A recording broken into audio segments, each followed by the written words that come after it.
has high yield and matures in 50 days, and is also ideal in low rainfall conditions. In 2021, Filson was awarded the Best Agribusiness Company of the Year.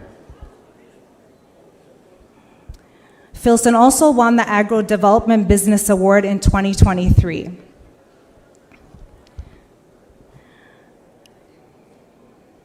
Okay. So that's the end of my presentation, but we also are going to play a small video for you guys. We're pleased to present a video showcasing the latest innovative technology, the fall armyworm resistant hybrid. This informative video was expertly produced by our lead agronomists at Filson, Salman Abdinasir and Ahmed Liban. I hope you guys enjoy.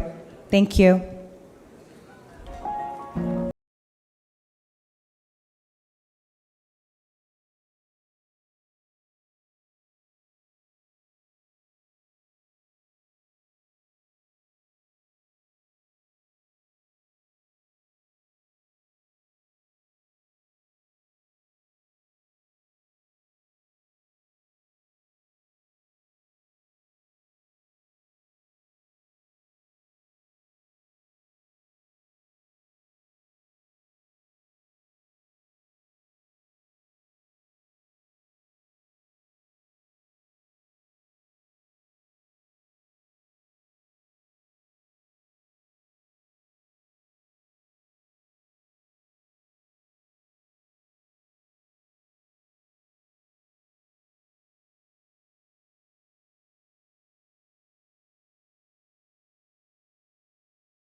beeraleydan ay u helaan abuur tayo leh dhan walban laga soo tijaabiyo.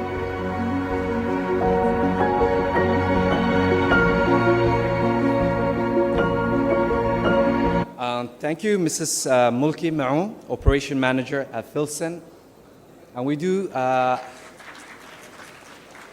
appreciate her great presentation and the innovation approach Filson is doing to develop and further put Somalia up there in the map. Another round of applause for her. A clap, please. Our next guest, presenter, is Mrs. Rima Hansberg, CEO of Emponi. Madam, please.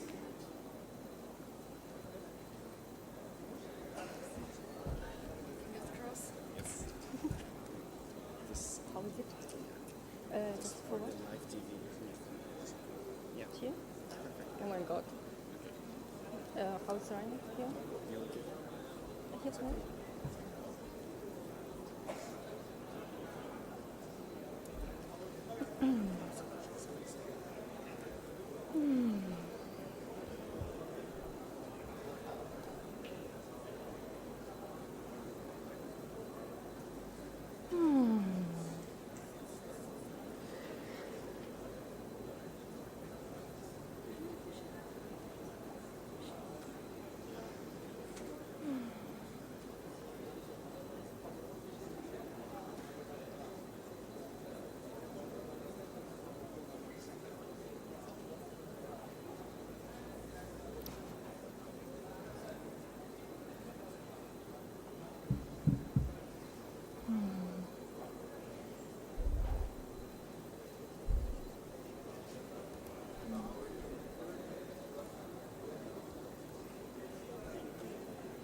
Can I help?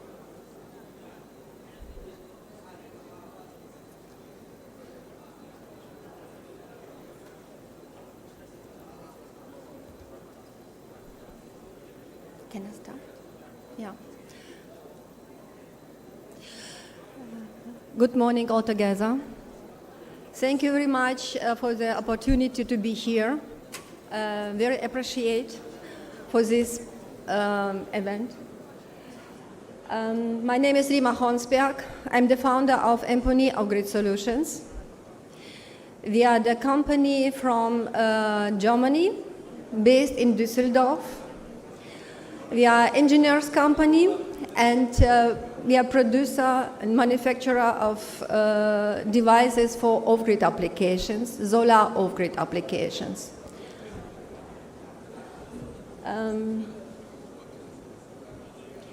We had a long way behind us because we are working with a very close relationship with our customers to create devices for the needs of our target group. We are producer for some devices to elevate the livelihood of the small-scale farmers, hand workers. We are working on the grassroots of the small people everywhere in Africa.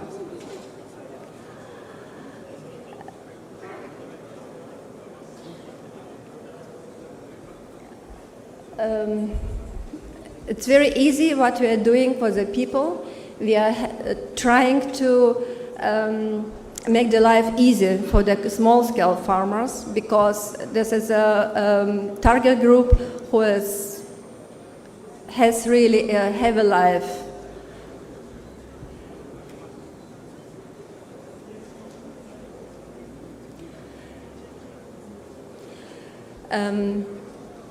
Our first idea was to remove diesel generators, for example, for the water pumps, and install our solar direct drives, what is working without batteries, without connection to the grid, and drive just the devices like water pumps, but also the productive use machines for processing, for example, goods or to process harvest.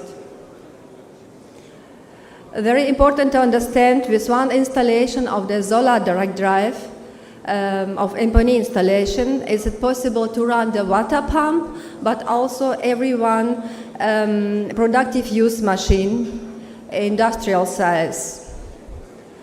What we're doing is about to create the value chains for the customers, for the small-scale farmers, to develop the small businesses, to develop another ideas for the people, to get expenses under control, to bring under control, and to understand they can create the money for the family, for the community also, and to do something for the health and for the environment, and to produce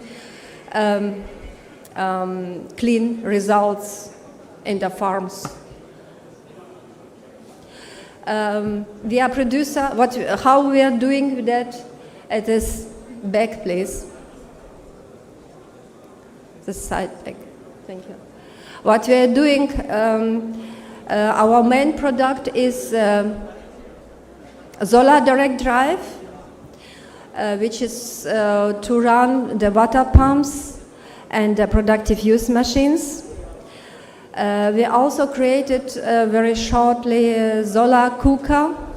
It's for end users.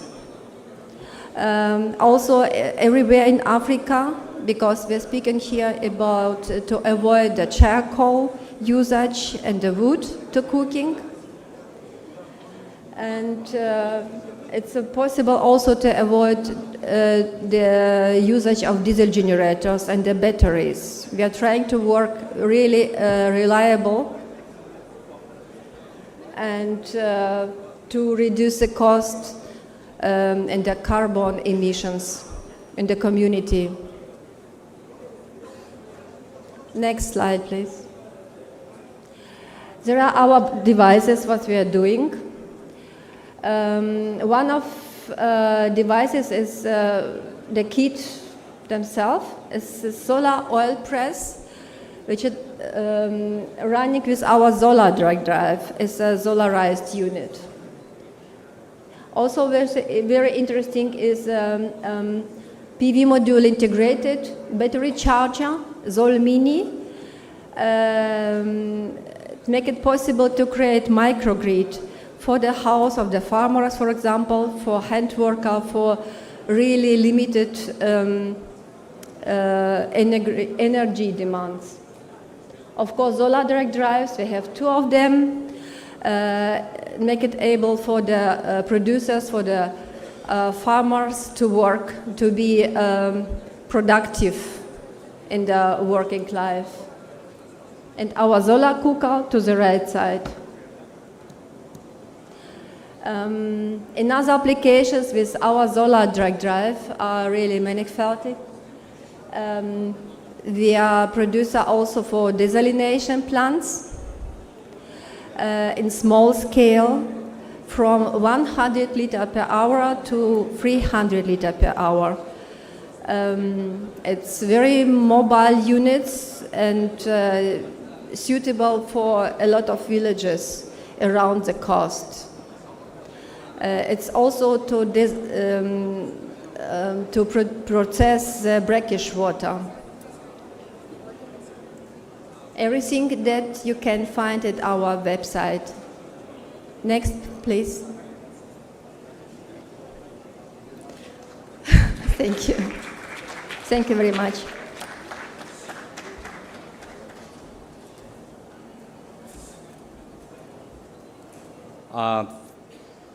Thank you so much, Mrs. Rima, for the great presentation.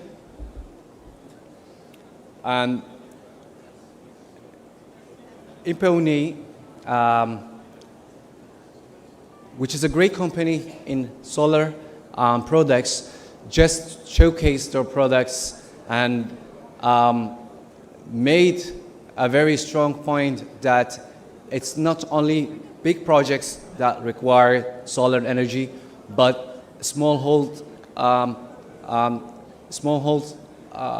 people do also require these types of access for solar devices.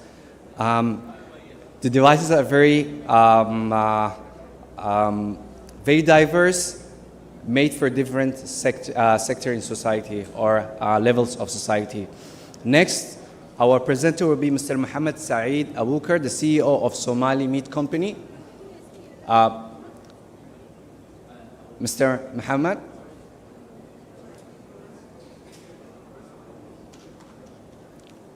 A round of applause, please.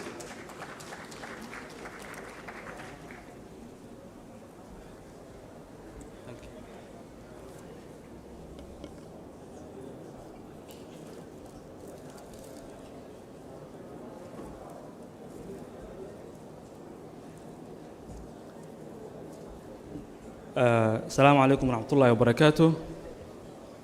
Good morning, everyone. Due to time constraint, I would like to go the slides. I will do my best to summarize to receive a comprehensive understanding the Somali Meat Company. Thank you for inviting us today this valuable conference, the first international conference on agri-value chain investment. In front of you, there are few slides that, which doesn't mean that we, the meaningful history of Somali Meat Company and its achievement are summarized. But I will strive to provide a detailed overview what the Somali Meat Company does. The slide, please.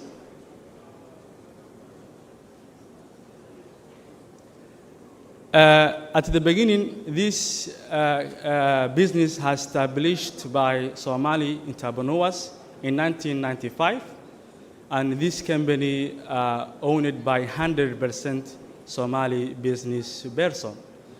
Since that, there are a lot of histories from 1995 up to present, but I would like to mention in 2001, which something that we cannot forget about, when the UNDP and FAO has come to intervene by lifting the ban, the Somali livestock in 2001. They certified that the quality of Somali livestock and the ban was lifted.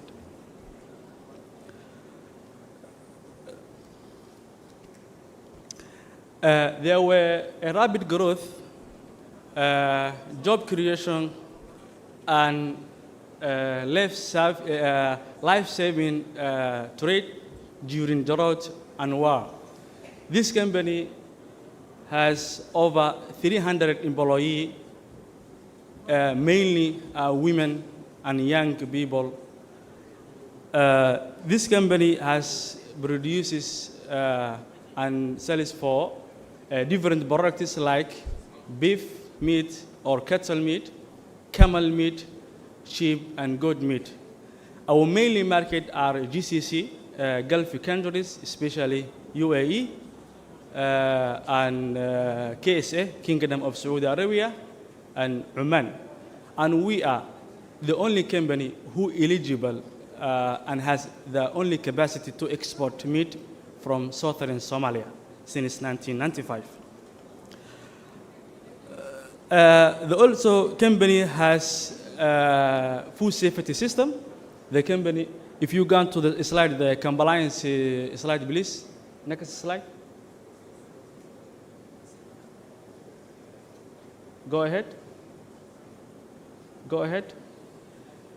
When it comes to the compliance, we are ISO 22000-2018 Food Safety Management System certified. Also, we are Halal certified. We have good relationship with Banaadir Regional Authority. You see, we have their certification, the license, export license. Also, we have good relation with Minister of Livestock, Forest and Range. Also, we have good relation with our Ministry of Commerce. Our vision is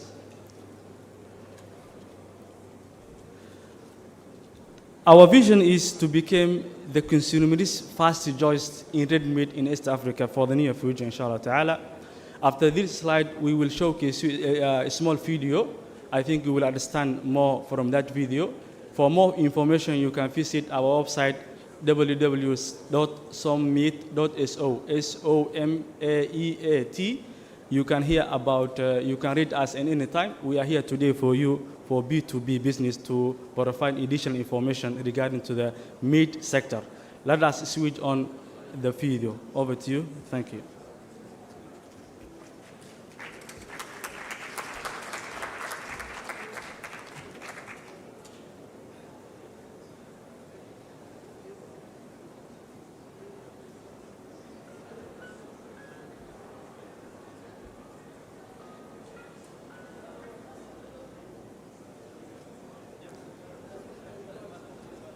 Thank you, Mr. Mohammed Saeed Abu Bakr.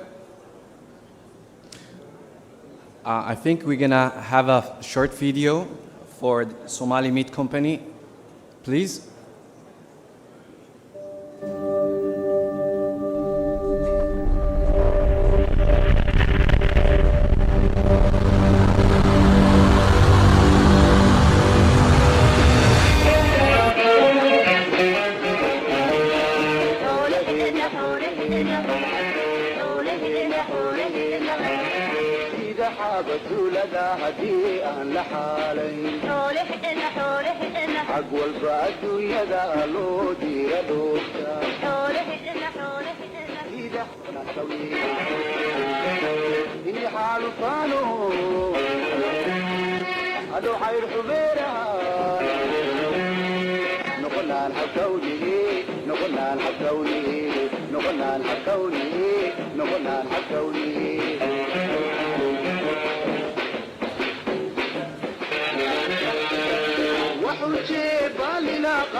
As you're aware of,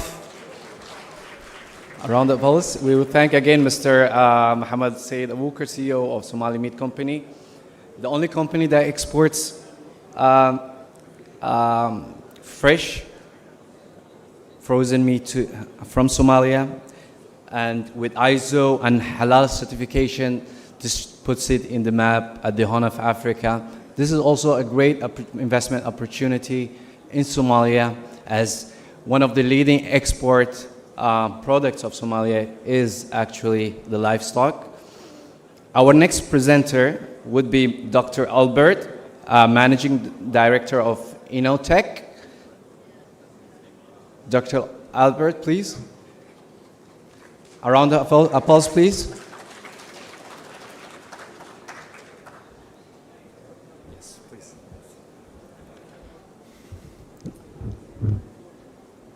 So can I have please the first slide? Okay. Then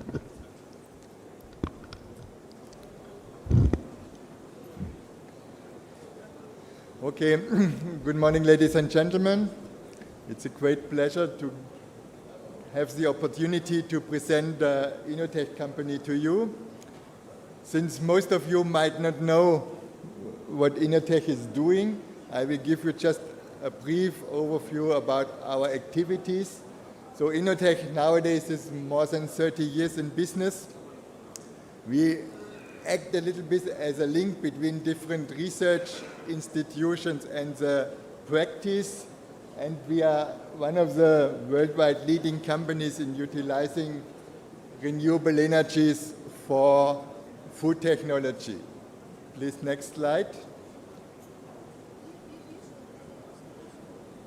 In the next slides, you can see a little bit our cooperation partners, and the next one you can see the companies we have been working with. So just only to give you a short idea about the broad range of our activities. So can you please have the next slide, and the next one, please. Next one, please. And here you can just see a little bit the range of products which we are active in, which means if you have need for any kind of agricultural product, Inotech company might be your competent partner.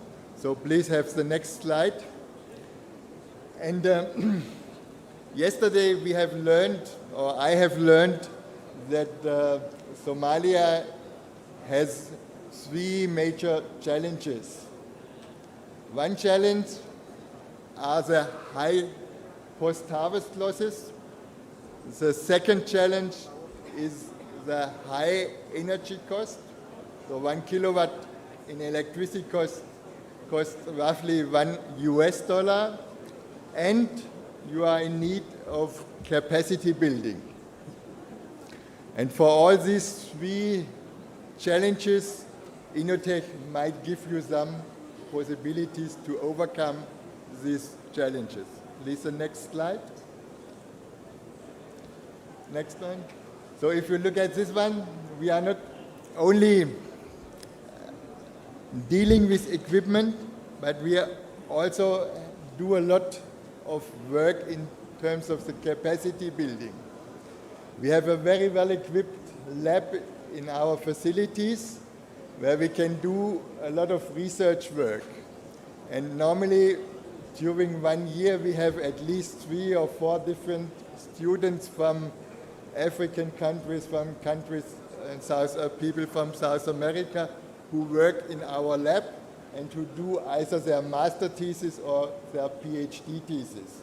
Since we have a quite good cooperation with different German universities, we can also supervise the people in doing their PhD thesis. Next slide, please. And as we have learned, energy is quite a big problem in Somalia. We offer solutions for the drying process, which means you can use renewable energy in any process. You can use it at farm level, you can use it even in industrial level. Just to give you a short idea about our activities, you can see here the solar tunnel dryer. That is a system which is nowadays used in more than 100 countries all over the world, and that is meant to be used directly on farm level. This system is running by solar energy only, and this gives you the possibility to produce a very high quality product at the end. You can use it for nearly any commodity. You can use it for the fish, you can use it for vegetables, and you can, sorry? Okay. You can also use it for the fruits and vegetables and all the marine products.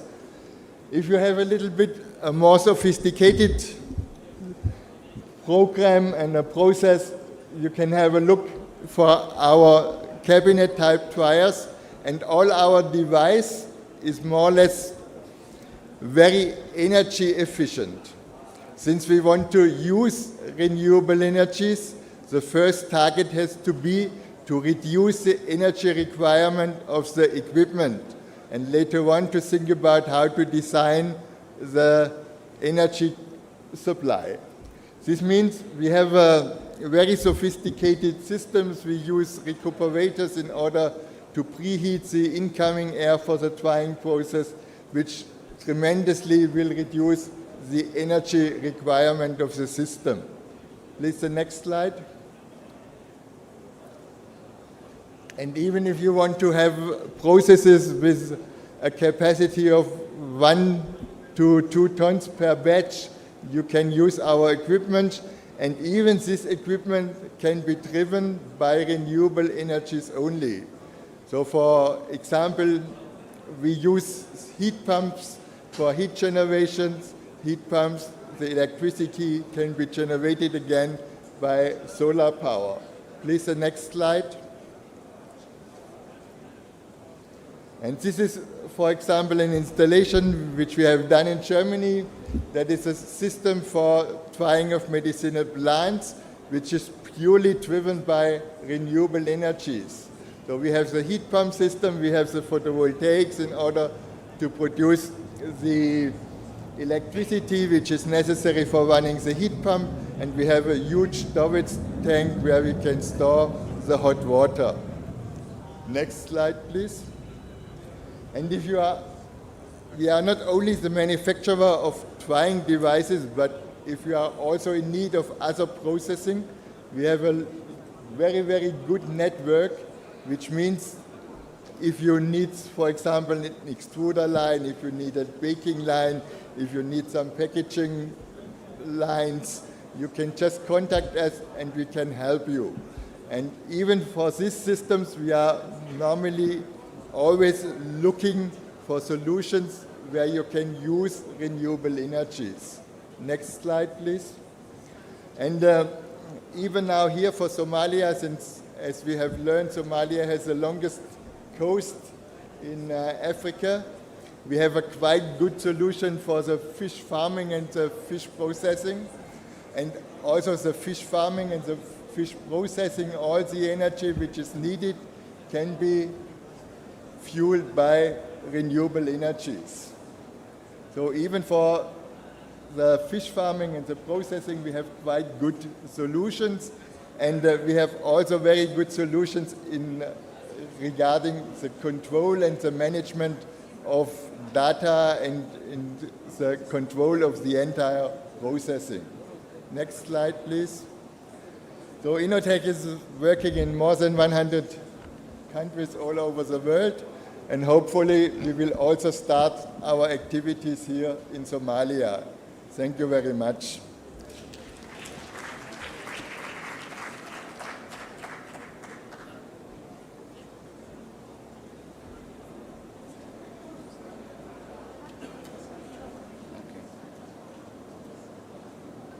Thank you, Dr. Albert.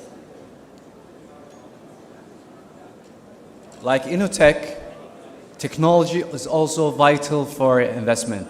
As you are all aware of, Somalia, a country that is opening up for investment, a virgin country where opportunities are unlimited, a country between two continents, the position which is between Africa, Asia, and the Middle East, and a very important trade route, the Red Sea and the Indian Ocean. Somalia is a potential and is an important investment area and access to the greater Horn of Africa. Today, we're proud to host you all here in Maalgashiga, Somalia. Next, our speaker is Mr. David from Feed and Further Business Development Specialist, AU. Yes, Mr. David.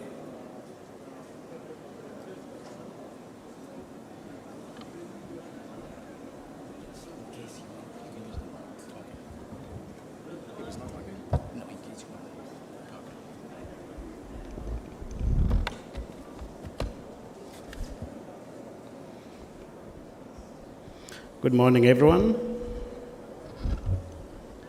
Thank you. I have a few minutes to run this presentation. A brief remarks from AU AIBA. Sorry.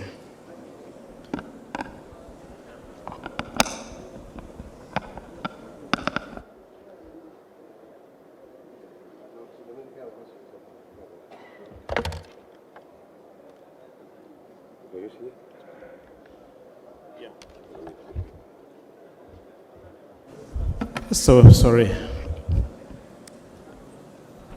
So for the organizers, thank you so much for the opportunity. I will focus on slide 3, 4, and 5, so that I take the least time possible. My name is David Maina, Feed and Further Business Development Expert for African Union, Inter-African Bureau for Animal Resources.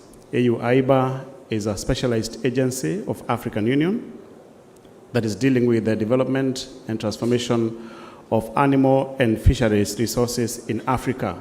Part of AU AIBA's projects that is now running is the Resilient African Feed and Fodder Systems, a project that focuses on promoting feed and fodder resources and mainstreaming feed and fodder as an important economic resource for Africa, and currently running in 6 countries. Somalia is part of the countries, Kenya, Uganda, Cameroon, Zimbabwe, and Nigeria. Going straight to the presentation. Great, start from there. I don't want to focus on the livestock story because it was highlighted yesterday very well. So I proceed to talk about how do we see the sector of livestock and feed and fodder in Somalia, and what do we think is the opportunity, and what role can we play as a partner in the investments program of Somalia. First of all, please go to the previous one. The previous. Yes, the most disruptive climatic challenge in Somalia has been mainly the drought, and the numbers of losses are high. We were looking at $3.5 billion losses in the last 2 cycles of drought. And one of the suggested ways to be able to deal with this is forward planning, because we have to deal with this phenomena many times. And the first thing we see is that there has been a focus more on the livestock, looking at 3 ports that were shown yesterday. 3 out of 5 ports are dominated by the export of live animals, meaning that there's a chance for the livestock sector to thrive. However, there's asymmetry in the sense that the focus is more on the livestock and less on the feed resources. Again, yesterday, during the presentation of the 7 key sectors that are investor-ready, fodder production was highlighted. And that was very good, because then we can be able to deal with the asymmetry or the imbalance in the focus of animal, instead of focusing much more on the feed resources, which is supposed to support a robust livestock sector. Then it's also unstructured. There is a notable absence of contracting between the actors on the chain. We need more fodder producers at commercial level, but we also need more contracts between aggregators, processors. We have seen a Somali meat, very, very good video on how they're doing their work. Now you can imagine if there are some commercial fodder producers who are contracted by Somali beef to be able to supply them continually, then it's possible for them to attract investors on the strength of such a contract with an aggregator or with a processor of meat, or even with a trader who is exporting live animals from Somalia. Next. So the opportunity, first of all, is strengthening the aggregator enterprise and the off-takers. Midstream enterprises need to be strong enough. Yes, while we may focus investments on feed and fodder sector, it cannot attract investments if there isn't some airtight contracts and business relations between the people who are producing fodder and those who are dealing with animals, slaughter, feedlotting, and therefore those aggregators must be strong. We may continue calling for investors into Somalia, but they are not secure enough, and they don't feel confident enough to put their resources in feeding or in feed resources, because they don't see that they are safe unless we have tight aggregator contracts with feed and fodder producers. So aggregators need to be strengthened, and we need to have financial services being focused more upstream. In most cases, financial services focus a lot more on the livestock sector, because they can be able to see collateral, they can be able to see some structured accounts and mathematics, books can be interrogated. There's more confidence for financiers to focus more there. But then if you go back, then you find a more riskier sector where feed is produced. But do we have a choice? We still have to produce and put more money on the fodder sector. They mean streaming contracting. It is not very common here, and I think it is going to become more important that we support the sector to adhere or observe agreements. And I think this is also not only to give an assurance to the producers of feeds, but also to give more confidence to the investors and to the financiers. Next. Then what are we doing here, and how are we partnering with the European Union's initiatives in investing in Somalia. This is an important part because this is where we now say, what is African Union IBA doing and how does it integrate with other partners who are focusing on boosting investment in Somalia? First, it's good to see that we highlight the importance of feed and fodder, and not in isolation, but in how it relates to the boosting of livestock sector and how that has potential to grow the economy of Somalia. Boosting upstream productivity, this one I have mentioned, is having more people at commercial level production and having a planned production in a way that we can have much resources to be able to be resilient so that even if we have a drought cycle, right now there has been a forecast of weather showing that next year may not be as wet as this year. What does that mean? If we don't have sufficient fodder resources, the export of animals, the export of meat, and all animal products are going to be affected. So it's good that we have more produced in terms of volume. Then feed preservation and storage mechanisms, again, that is missing. We see that feeds get depleted very quickly once we get into a drought phenomena. And because drought does not have to turn into famine, a bit of planning and putting more storage facilities. And if investments and financing can go to that direction, we think that we can be able to cross over across a drought period and still continue producing, exporting, and doing business without much disruption. Sector profiling for raising investments, showing many other people that there's an opportunity, and being able to calculate in a very transparent way and showing where value is, which fodder can be produced. That was a good mention, that fodder production is a top area for investment, but the question is, do they then put their money in grass? Do they put their money in corn? Do they put in sorghum? Where is the opportunity? I think that kind of profiling is one other area that we intend to support the Somalian Ministry of Livestock, but also demonstrating that in the seminars that can be done virtually to show any potential investors for Somalia that they can be able to put their money into the country and get value for it. And finally, linkages and information sharing. We intend to work with the Ministry of Livestock in hosting virtual sessions, presenting pitches, and demonstrating where value can be, and also answering questions and giving them confidence that if they put their money in feed and fodder, then we are supporting the country and they can also get value for their investment. That's it, and I suggest that if you could allow, then we run a short video demonstrating how we can be able to give an input into the investment story of Somalia. Thank you very much.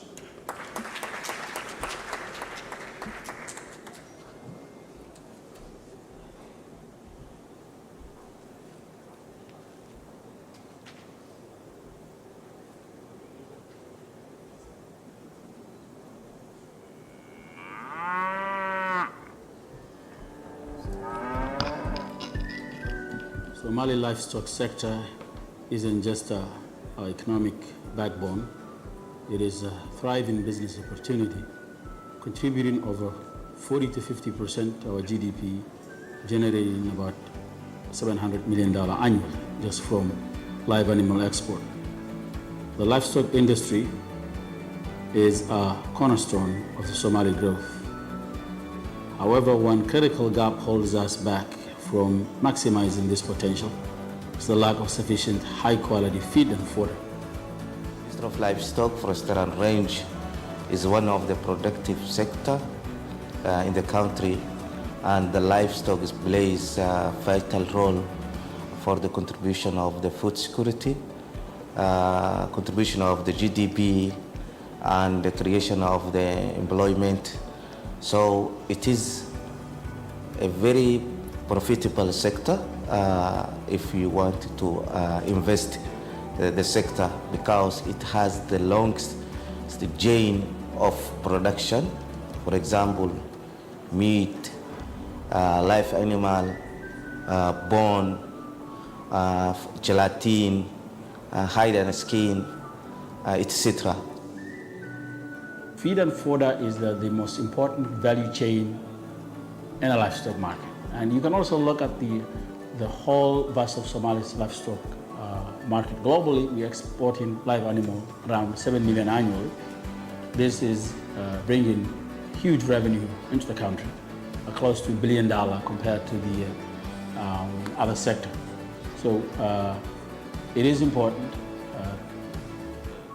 Good feed and fodder quality standard, well-fed animals, the good health. This all will translate into a good value dollar added to our livestock.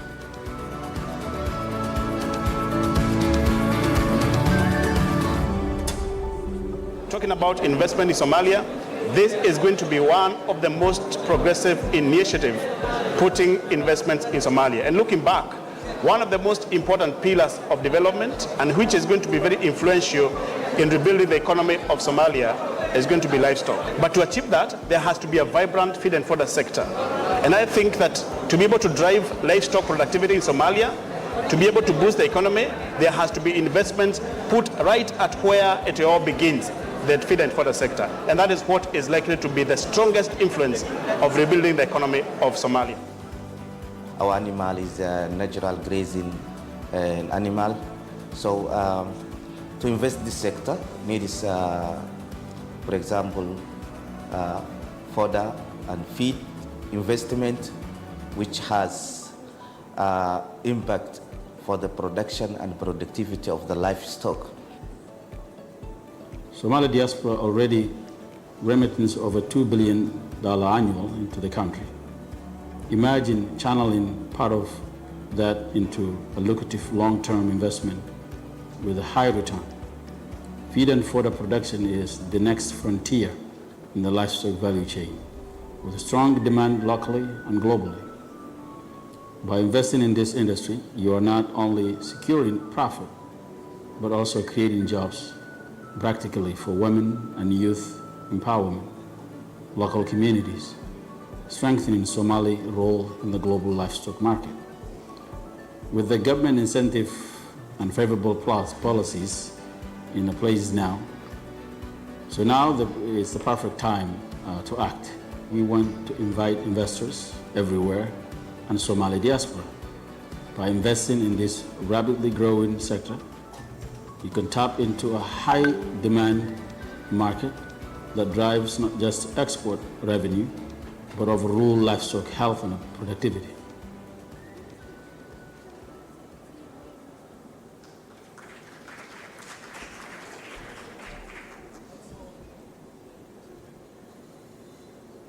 Thank you so much, Mr.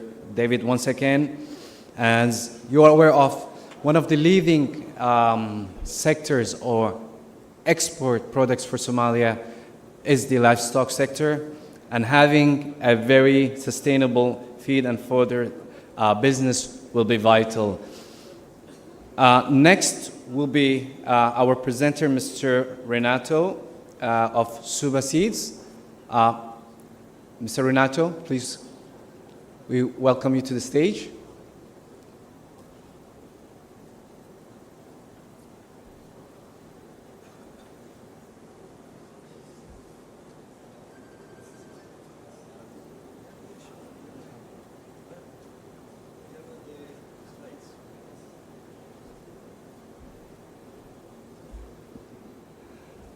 Good morning, everybody. I was not really aware to present, but I'm here, so I will do it. I don't know if you have any slides to show. Apparently, no. Okay. Anyhow, Suba Seeds is one of the most important companies that is producing and distributing OPV vegetable seeds. OPV means open pollinate varieties, not hybrids. It's based in Italy. It's a very big company, produced by themselves through contracting farmers. Let's say 60%, 70% of the seeds that are distributing. Other seeds are coming from other countries and are then distributed by us. We are present in about 100 countries in the world, so we have a bigger store capacity, so we have the possibility to feed any requirement of seeds. We are focusing on OPV because we know that in many countries OPV is still the most important requirement in terms of seeds, especially for the small farmers and poor farmers. We also have some hybrids, of course, in our stocks, but we are not suggesting hybrids at the beginning because we want to be sure that the hybrids are, can be recommended for a specific area. Hybrids normally are utilized for, in order to avoid virus infestation and all these things. So before distributing high-cost seeds, we want to be sure that are really the seeds that we are distributed are really focusing on these specific needs. So I don't have so much to add. We are ready to collaborate with anybody here in Somalia. We are already distributing in Kenya, Uganda, Tanzania, all this area around here. And we are, of course, ready to be in touch with any possible distributors. We are selling only in bulk. We don't distribute directly to the farmers with our brand. We sell in bulk in 25 kilo bags. Then the local company, we buy the bags, they open, repack, and sell utilizing their own brand. So we are not going to contact directly we are not selling with our brand. We are a wholesale branders. I think I've very briefly, I say everything. So thank you very much, and see you.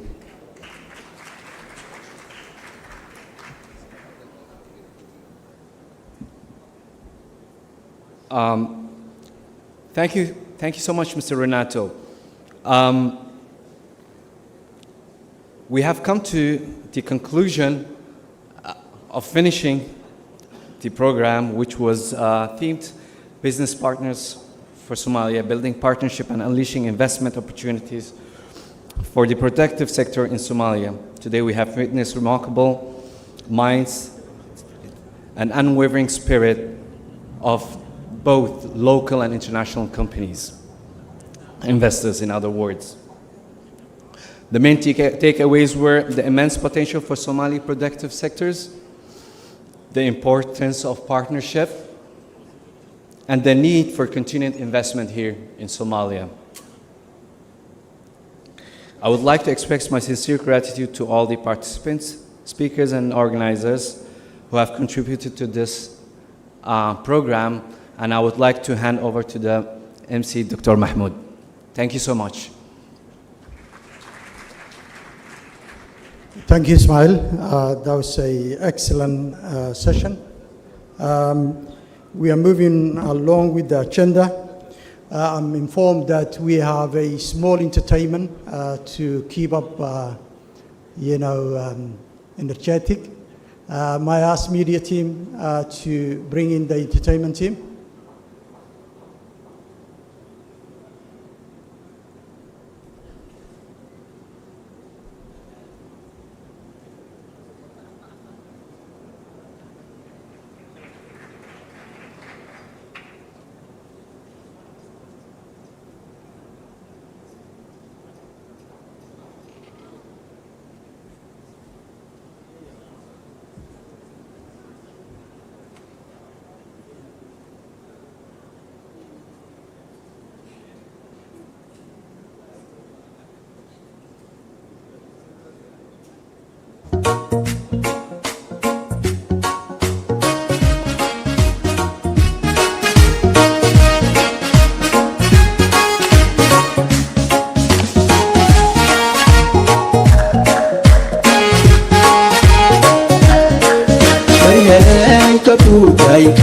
digo alla kugu tarsadi kartiyo dulqaad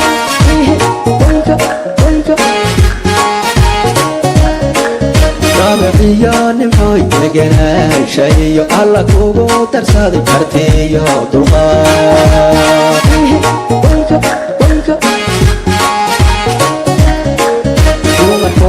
dhamma ka dambeeyo takaroonay fikradaday kugu daydo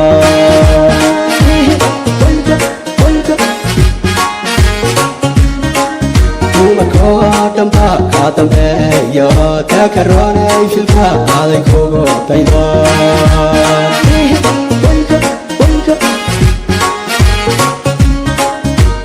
ruuxadu kugu deekayo doqni kula wadaaga jannuu degaa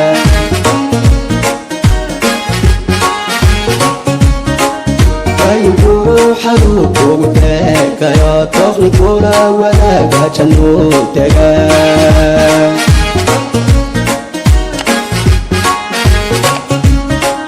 karyeerahay nimcooy dumar lama sinide inku dohortayo xafkugu dara dawadiin naftiyo dunidu ruuxa helay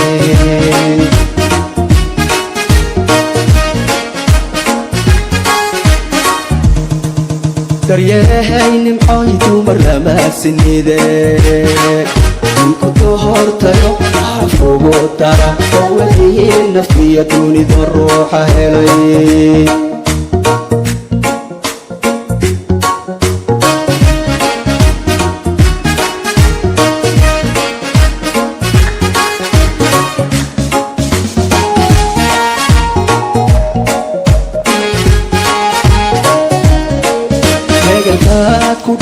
iyo deegaanki jaar soo dawaafo nimcooy kaalay nala dalxees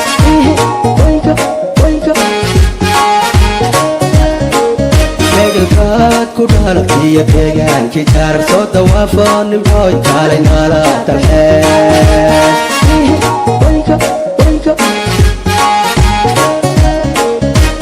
nimcaawani kugu dayrayo darajada iftaan dusha koo waxedhay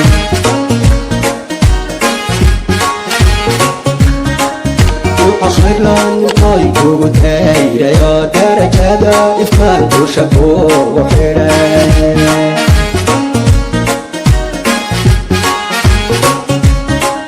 daryeelay nimcooy taado quruxsanay kacadnimo allah kuga saaray dadaal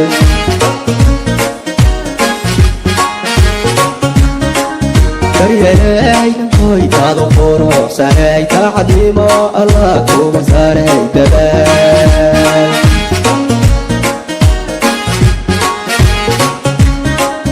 daryeelahay nimcooy dumar lama sinide inku dohortayo xafkugu dara dawadiin naftiyo dunidu ruuxa helay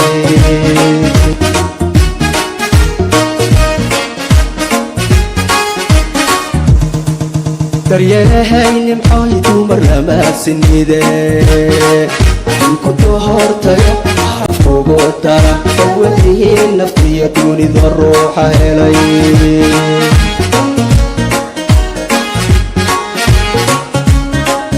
daryeelahay nimcooy dumar lama sinide inku dohortayo xafkugu dara dawadiin naftiyo dunidu ruuxa helay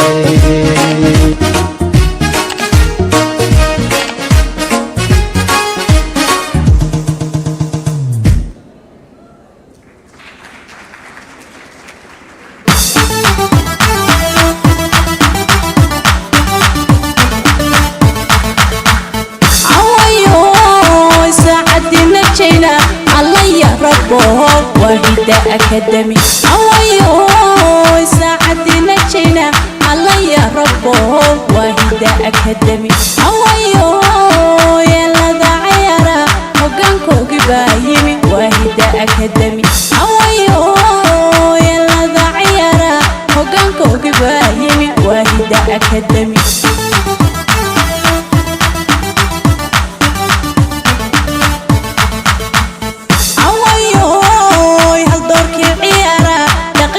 هدها وعن يكسر باهر كعيه أويوي هالدورك عيارة لقنكيو هدها وعن يكسر باهر كعيه أويوي سرك عهديرو صعبكو هرميو دلينكي هداتيمي أويوي سرك عهديرو صعبكو هرميو دلينكي هداتيمي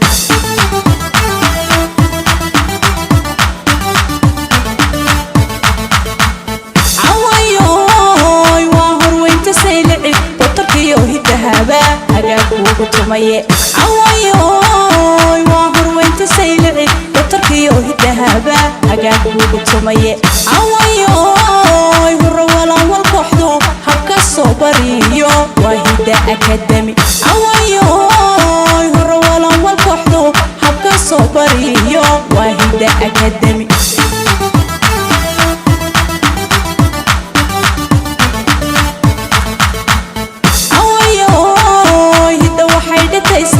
oy dhaxaalu haysaa dhaqankii hore jiray awayoy hidda waxay dhitaysaa oy dhaxaalu haysaa dhaqankii hore jiray awayoy haybadlow dalkeennii helinkii awowyada baa hayaanka loo raray awayoy haybadlow dalkeennii helinkii awowyada baa hayaanka loo raray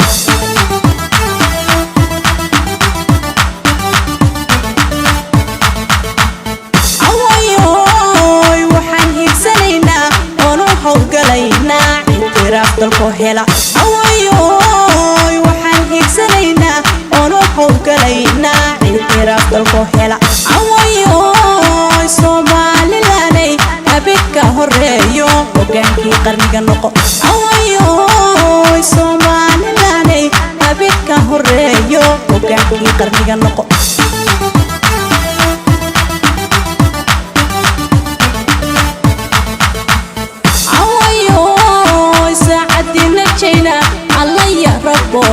وهيدا أكاديمي أويوي ساعدنا جينا الله يا ربو وهيدا أكاديمي أويوي يلا دعيرا هجانكو جبايمي وهيدا أكاديمي أويوي يلا دعيرا هجانكو جبايمي وهيدا أكاديمي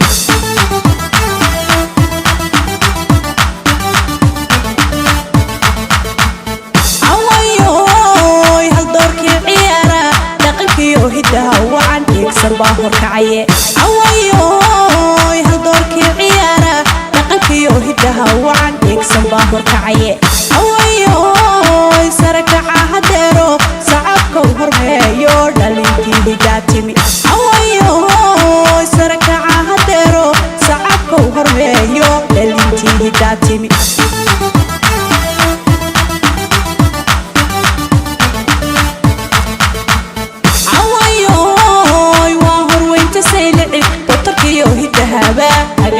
tumaye awayoy waa horweynta saylici dotorkiyo hidahaba hagaag kuugu tumaye awayoy hurro walawal kooxdu habka soo bariyo waa hidda akademi awayoy hurro walawal kooxdu habka soo bariyo waa hidda akademi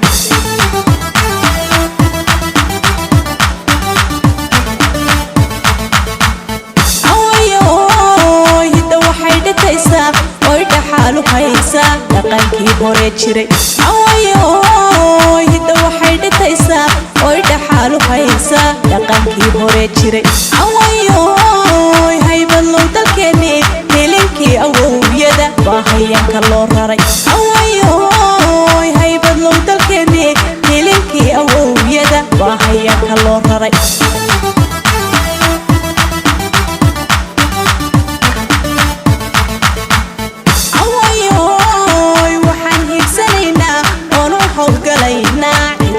dalko hela awayoy waxaan hiigsanaynaa oonu howgalaynaa ictiraaf dalko hela awayoy Somalilanay abidka horeeyo hogaankii qarniga noqo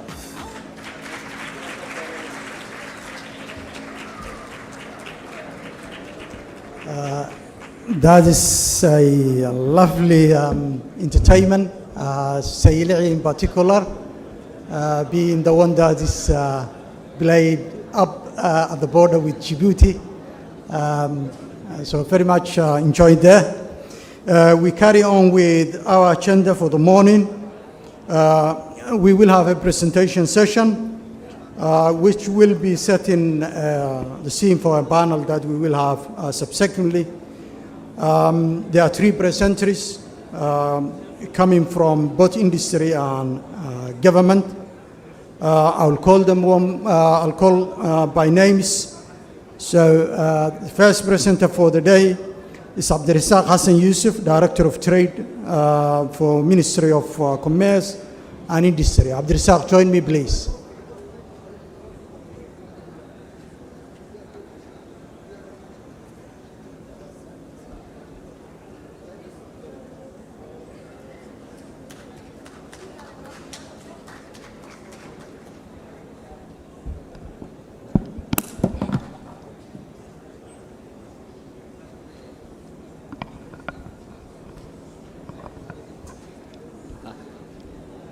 Good morning, everyone, and all protocol observed. I would like to thank the organizers of this beautiful event. We'll have the presentation regarding the public-private partnership. Please, technical team, let us see the presentations.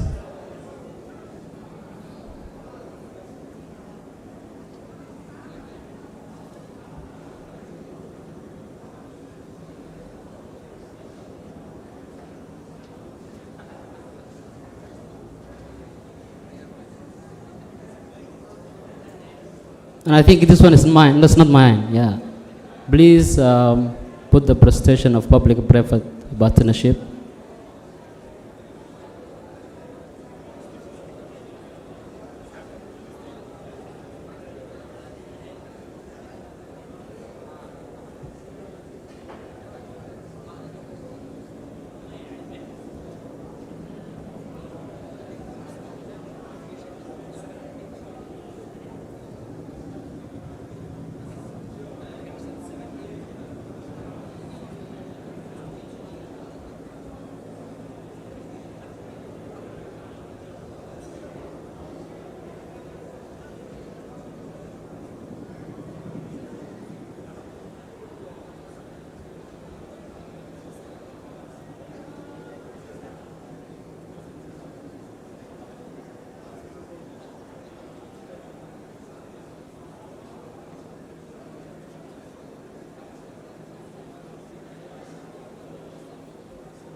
First one, second one, so And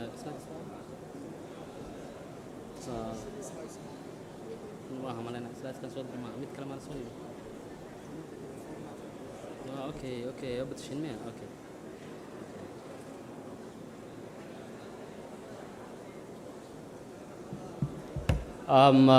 We will talk about brief. We will have only less than 7 minutes. We will summarize our presentation. We will talk about briefly trade reform in Somalia, and also before partnership, we will talk about briefly the public-private dialogue. Next slide, please. We'll talk about trade reforms. The status of trade reforms of the Ministry of Commerce and Industry have been made recently. And also we'll talk about, before we are talking public-private partnership, we will discuss about public-private dialogue. And lastly, the importance of the public-private partnership. Next slide. This is main trade reforms we have made recently. Market access, there will be, we signed it and ratified some bilateral trade agreements, like some countries, Kenya, lately China, Turkey, and also the ETC, etc. We also successfully to be membership MEGA, Multilateral Investment Guarantee Agency. That was one of the main achievements we have made 2020. And also ongoing World Trade Organization, WTO accession also is, we have made some progress. And also We are joined the EAC, East African Community. As we know, we are the first country joined it short period of time, I think less than 1 year. African Continental Free Trade, we are already budgeted by our cabinet, and now in front of the parliament we are expecting to ratify it, Parliament of Somalia as soon as possible. And as we know, and also we are prepared all strategic implementation of the AFTFC. We already concluded, and also we are participating, and it's not still full membership of the COMESA. Regulatory reform is also rule of origin. As we know, rule of origin is very important for the products of Somalia. Now the product of Somalia who are exporting goes through the third country to give the certified and international standards. So we will use this act is very important for us, and also cooperative act, and also is very important for when it comes to the private sector organizations. License law and also competition act, IBR, and intellectual property rights also act, including trademark law, copyright, and also patent is also very important for the country. And also Startup Act, as we know, our businesses are struggling access to market and also resiliency. So Startup Act is also very important. And also Industrial Development Law and Public-Private Partnership Law will also under process. So trade facilitation, as we know, National Trade Facilitation Committee already established. Trade information portal. This portal is enabling the businesses, people who want to export and import. They can find the platform, online platform, access to how to, when you want to export some products, you can access here procedures, forms, laws related to the also exporters. Export strategy, export promotion strategies in the pipeline, and access national quality policy is also very important for Somali products. And also we have developed, we put in place the mechanisms that are supporting non-tariff barriers. Next slide is the major trade reforms. As we know, before we are talking about the public-private partnership, just to brief how public and private come together and engage is, as we know, the government and the private sector. Before we partnership, we have to build the trust among the stakeholders, and also shaping policies, and also economic growth, and also to at least the partnership, the public-private partnership. And also there is a successful partnership. It will cover 4 main areas. Improve policy outcome. The government outcome will be an effective and efficiency for the private participation. Private sector participation is very important. And this one is an economic growth and enhancing public service, and also increased transparency and also accountability. Private sector participation is very important when it comes to the policy and economic growth. So next slide. This is the first public-private partnership. Government of Somalia introducing this platform 2018. Next slide. Next. And this one is the 2019. As you see, the ministers have you seen here. This face may be familiar. Next slide. And 2020 and 2022, we didn't have public-private dialogue due to the COVID-19 outbreak. This one is 2023. We had this public-private dialogue. Next slide. And this is a public-private partnership. So these are very important. As we know, public-private partnership is between the private sector and the government to come together. It's increased the FDI, and also it will increase the economic growth, job creation, and also it will give the investors confidence when it comes to the partner in private and public is very important. Next, please. These are the principles and all strategic engagement private sector, building a strong relationship between the private and public, and also transparency is also very important when it comes to the partner in public and private. Investment in incentive is also there. Maybe they can give the government land to access, and also tax exceptionism, and also a subsidy, maybe guarantee, something like that, yeah. And legal regulatory framework is also another public-private partnership and strategic. A strong legal framework is very important that investors can attract. When they want to join the market, they have to see legal and regulatory framework. Legal and regulatory framework is very important when it comes to the FDI. Next, please.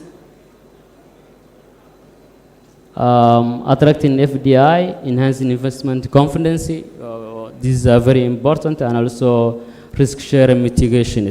And also public and private come together and share mutual benefit.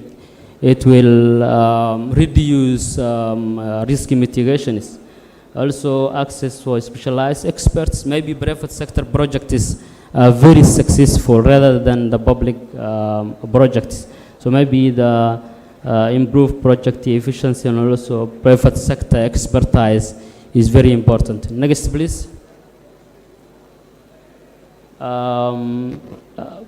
What are the main regulatory we need? Public-private laws and regulation is clear legal and regulatory framework is very important, and also contractual framework. When it comes to negotiate public and private with the contract is very important to comprehensive contract, achievable goals, and also independent regulatory body. When it comes to the bid and competition is very important. The regulatory body is independent with the executive. And also dispute settlement mechanism is very important when it comes to the public-private partnership. If any conflict rise, maybe there will be mechanisms to sort the conflict between the private and also public is very important. Next, please. What are the key considerations when we want to share common goals, public and private? Clear objectives, well-defined project objectives is also very important.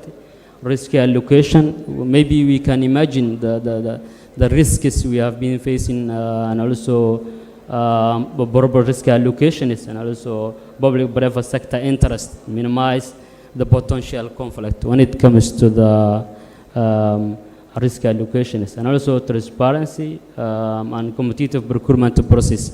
This is a very difficult area when we talk about the public-private partnership. The transparency and fair competition, it depends on the project goals and project successful.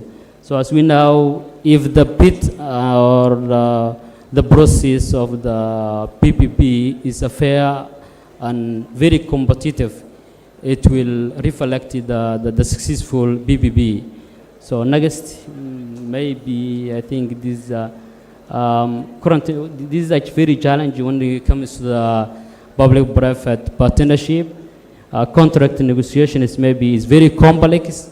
Public and private It's very difficult to come consensus and also agreed. Maybe contract negotiations maybe will need financially and also financial and also legal expert when it comes to the contract. So risk allocations, we have been talking about that. Project management, who will be the handle in this project is very important. The people will work, this project is very important also. Transparency and accountability. Maintenance and transparency accountability is very important also. Building public trust and confidence is very important. Next, please. Next, and I think this is the last slide, I think, yeah. Yeah, this is the last slide. Thank you very much, and I think it's will be helpful. So, thank you.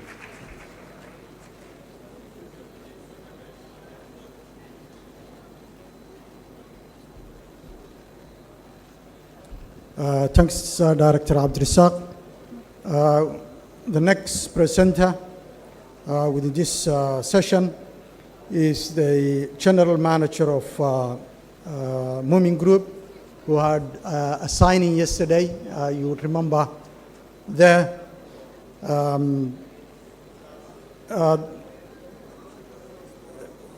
It's Abdiwali Abdullahi. Abdiwali, can you join me at the podium, please?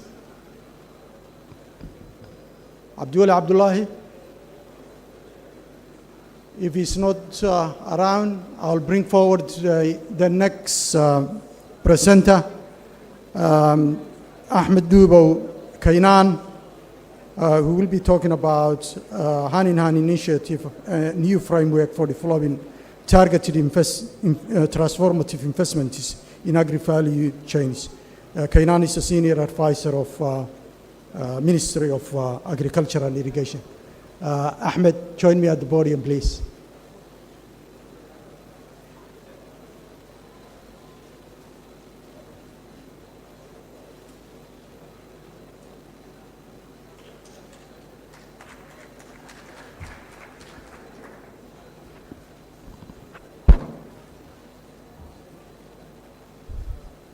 And good morning. Good morning. It seems people did not have breakfast here or what? Okay. People behind. There's always a lot of noises coming from behind, but we'll continue anyway.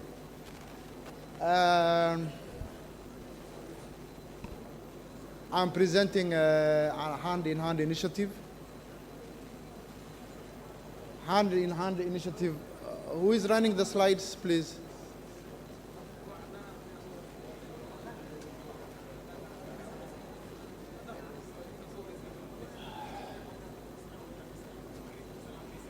The first slide.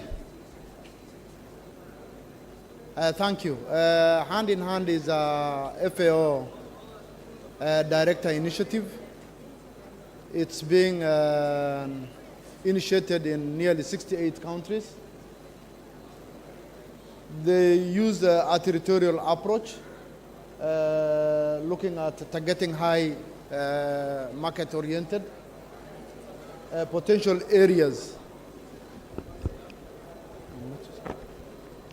I can use this one. Okay. You want this one also?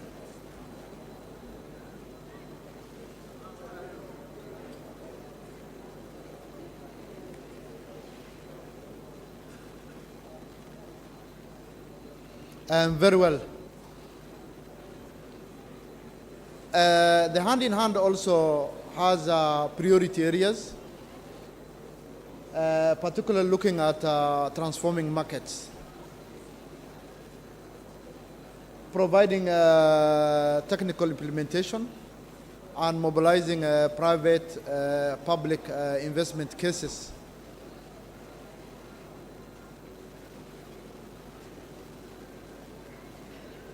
All right, the next slide, please.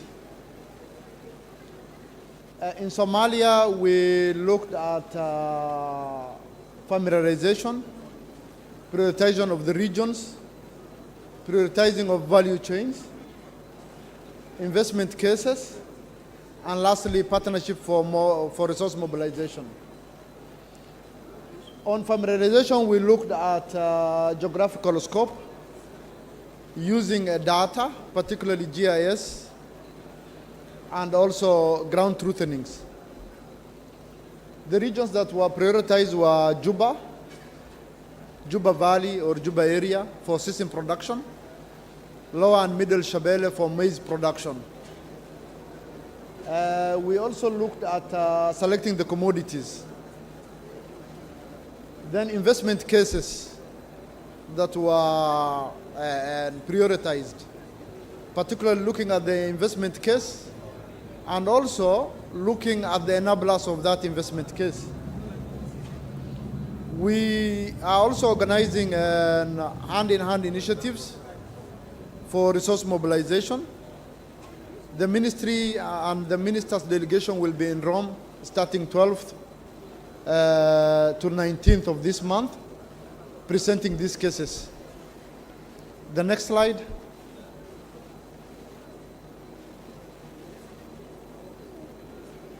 We looked at the first investment case, which was sesame, and we categorized on public-private partnership. We looked at the investment case in terms of employment generation. We looked at the investment case in terms of the enablers it will have and the resources needed to be allocated for that value chain. This one was particularly looking at Lower Juba, which will also flow to Middle Juba area, though not accessible now, but is an area that has huge potential in terms of sesame production, particularly through the reseed farmings. The percentages are very clear. The biggest percentage going to infrastructure, particularly irrigation, with 84% of investment needed. And it's both vertical and horizontal in terms of the cases and the investments. When we look at the horizontal cases, we see that 84 million is the total investment case. For public and private, it will be around 2 million. Public. Then for public, around 13 million, and private, around 68 million investment. Next slide, please.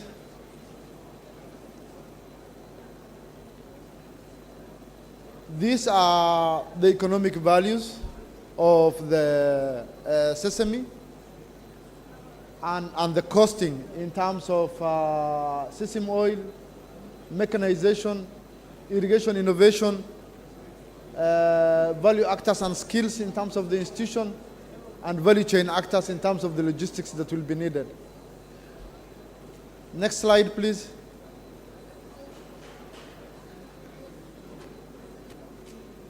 The economic impact is an increase of around 50% in 5 years.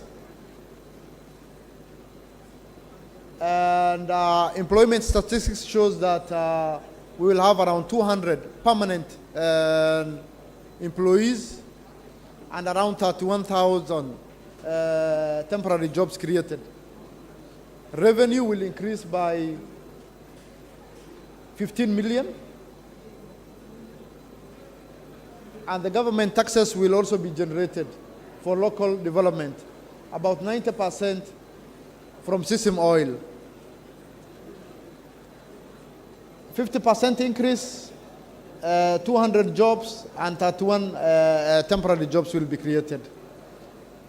Next slide. Incentive to invest. Why invest in the sesame production? These are the incentivized areas, particularly the strategic location, expanding economy, investment incentives looking at investment promotion zones. The government will enable foreign investors in terms of registration, tax advantages, blending of finance, both public and private, opportunities for large-scale commercial farming. On the other hand, we have the untapped potentials across the agri-food, free liberal market in Somalia, new market opportunities within the East Africa community, unexploited natural resources, including renewable energy, such as wind power. Next slide. Thank you so much.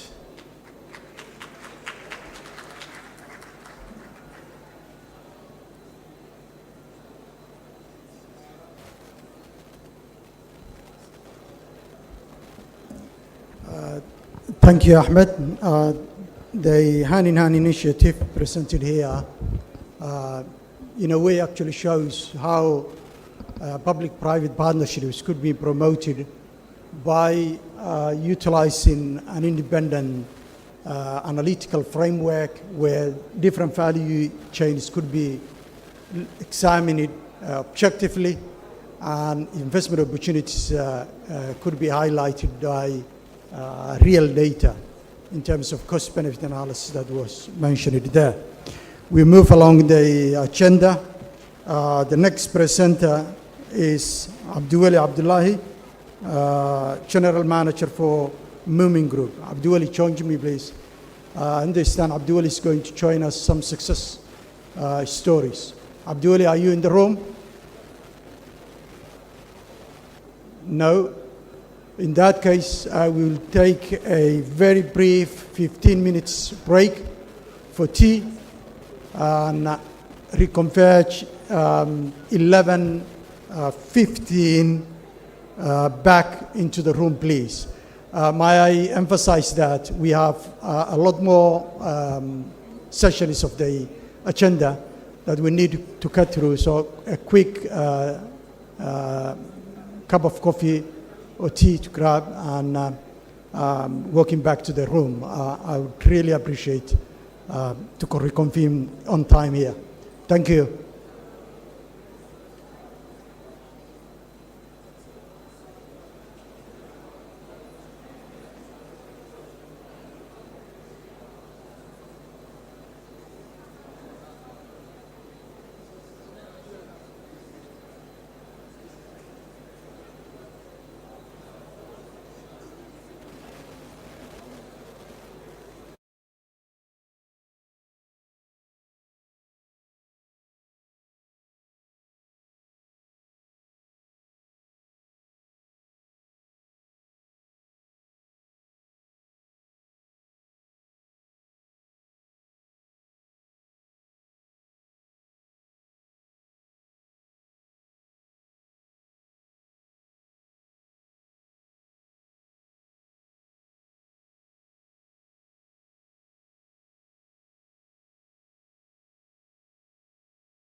la joogaa oo wasiir ahaan aanu bilownay inaannu maalgashadayaasha Soomaaliyeed iyo kuwa caalamka oo u bandhigno oo ay Soomaaliya maalgashadaan oo aanu shaqo iyo nolol ugu abuurno dhallinyarada iyo dadka Soomaaliyeed. mudane madaxweyne, haddii aan u kacno dhinaca beeraha iyo cuntada, sidaad og tahay xilliyadii fiicnaa ee 1982 Soomaaliya waxay ku dhowaatay inay gaadho isku filnaansho cunto. xoolaha iyo beeraha oo ah lafdhabarta dhaqaalaha iyo nolosha dadka Soomaaliyeed waxay Soomaaliya dhoofin jirtay dalagyo badan oo beeraha ka soo go'a sida mooska, liinta, sisinta, xijiga iyo wixii la mid ah. markaas shirkan yoolkiisa ugu dheer wuxuu yahay waa sidii aanu u gaarsiin lahayn Soomaaliya isku filnaansho cunto kadibna adduunka ugu dhoofin lahayn cunto. mudane madaxweyne, waxaanu shirkan u qabanay in shirkadaha Soomaaliyeed iyo kuwa caalamkuba u sheegno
Slide right. Slide right.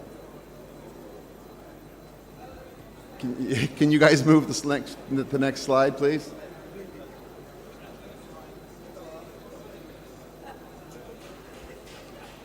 Okay, tech team, you have to leave the booth and come back and run the slides. So, next slide, please.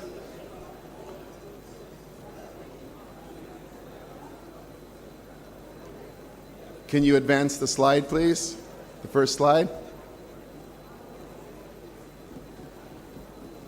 Okay, look, when we talk about agribusiness, this is covering the production, processing, distribution, and farm-based goods and industries, enterprises, all together in a value-added services kind of approach to things. The food sector, when we talk about food sector, that encompasses all aspects of food from production to consumption.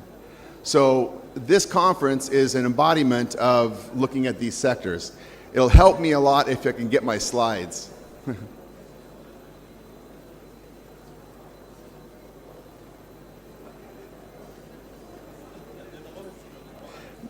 Very good. Okay, now why does it matter to have this study on agribusiness in the food sector? Thanks, guys. One of the main reasons is because of the current situation in Somalia is a heavy dependence on imports for consumption. We all know that, and one of the transformative processes that are going to occur is when we start to meet the local demand through domestic production. The other thing that we need to look at in this sector is trying to increase yields and profitability, coming from quality inputs and the different kinds of processes and improved practices. And of course, the third piece of that is adopting climate smart approaches, because we all know all too well what the effect of climate change has been in Somalia. Next slide, please. Now, many have made the case as to why to invest in Somalia, what the story is, but I think some of the things I would remind you of, there's plenty of room still for large-scale commercial farming. You have a kind of a modified first mover advantage in Somalia still, because there's a lot of reconstruction and redevelopment going on. There's a lot of fertile soil along the riverine regions. There's a good tropical climate with 2 rainy seasons. There's different altitudes for diversified cropping and those sorts of things. There's also the beginning of development of meaningful infrastructure in Somalia as well. Next slide.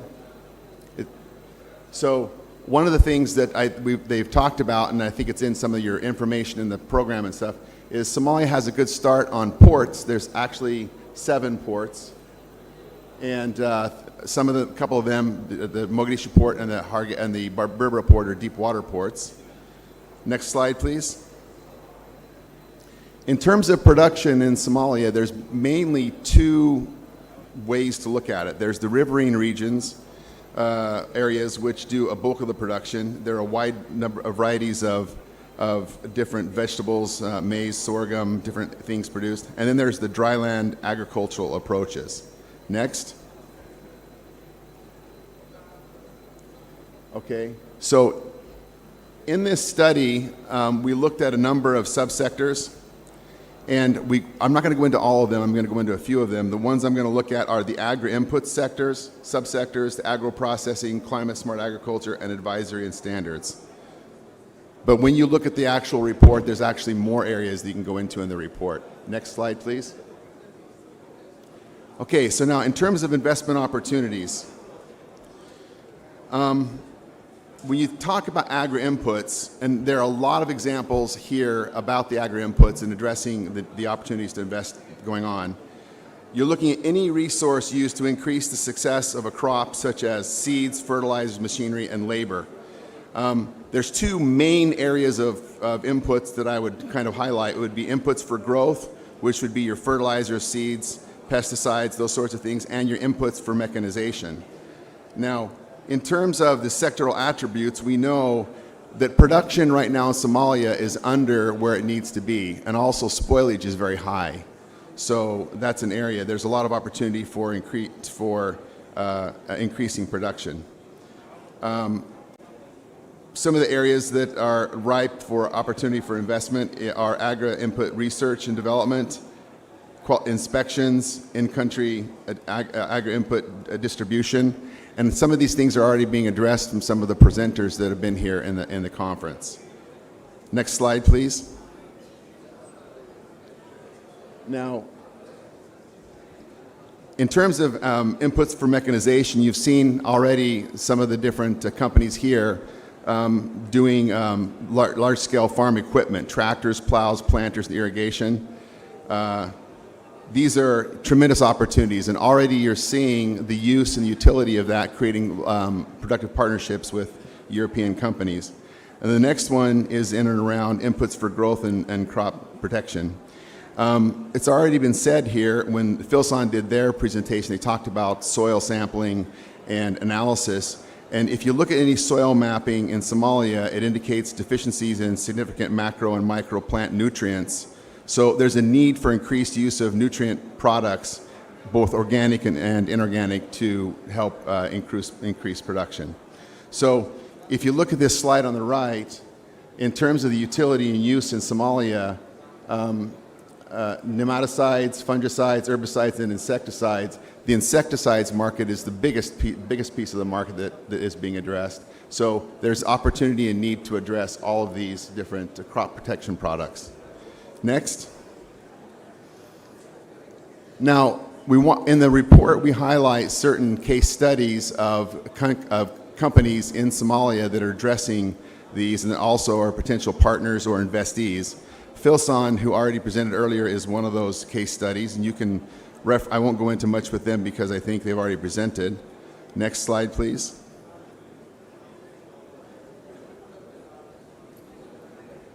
Next slide, there you go. Another one is inputs for mechanization, so farm equipment and farm machinery. That Juba Agro is an example that's highlighted in the study. Next slide. Another tremendous opportunity is around agro-processing. And this refers to the practice of transforming agricultural products into finished goods for consumption, feed, fiber, or industrial raw products. The flip side to the production side is being able to value add and reduce spoilage and loss. And so the agro-processing space is a really important space in Somalia. Some of the sectoral attributes and reasons why it's important to look at processing is because there are a diversity of available raw materials, fruits and vegetables in the country already, and that can also be increased. There's demand for reconstituted juices. There's ability to preserve through drying and those sorts of things. So agro-processing really matters. Next slide, please. This lists some of the areas that of investment opportunities that are there, definitely on the fruit processing, of course, vegetable processing as well, packaging. They've talked about edible oil refining, and you're seeing certain companies come in also already starting to address that need, and also definitely in the grain milling and cereal production areas. Next. One of the case studies in terms of the grain processing is the Som Grain Company, which is the largest grain processing company in Somalia, established in 2017. Next slide, please. Also, in sesame processing, you have Somseed Agri, who is a sesame processing company. So you can see there's already companies in the country that are engaged in some of these spaces. Next.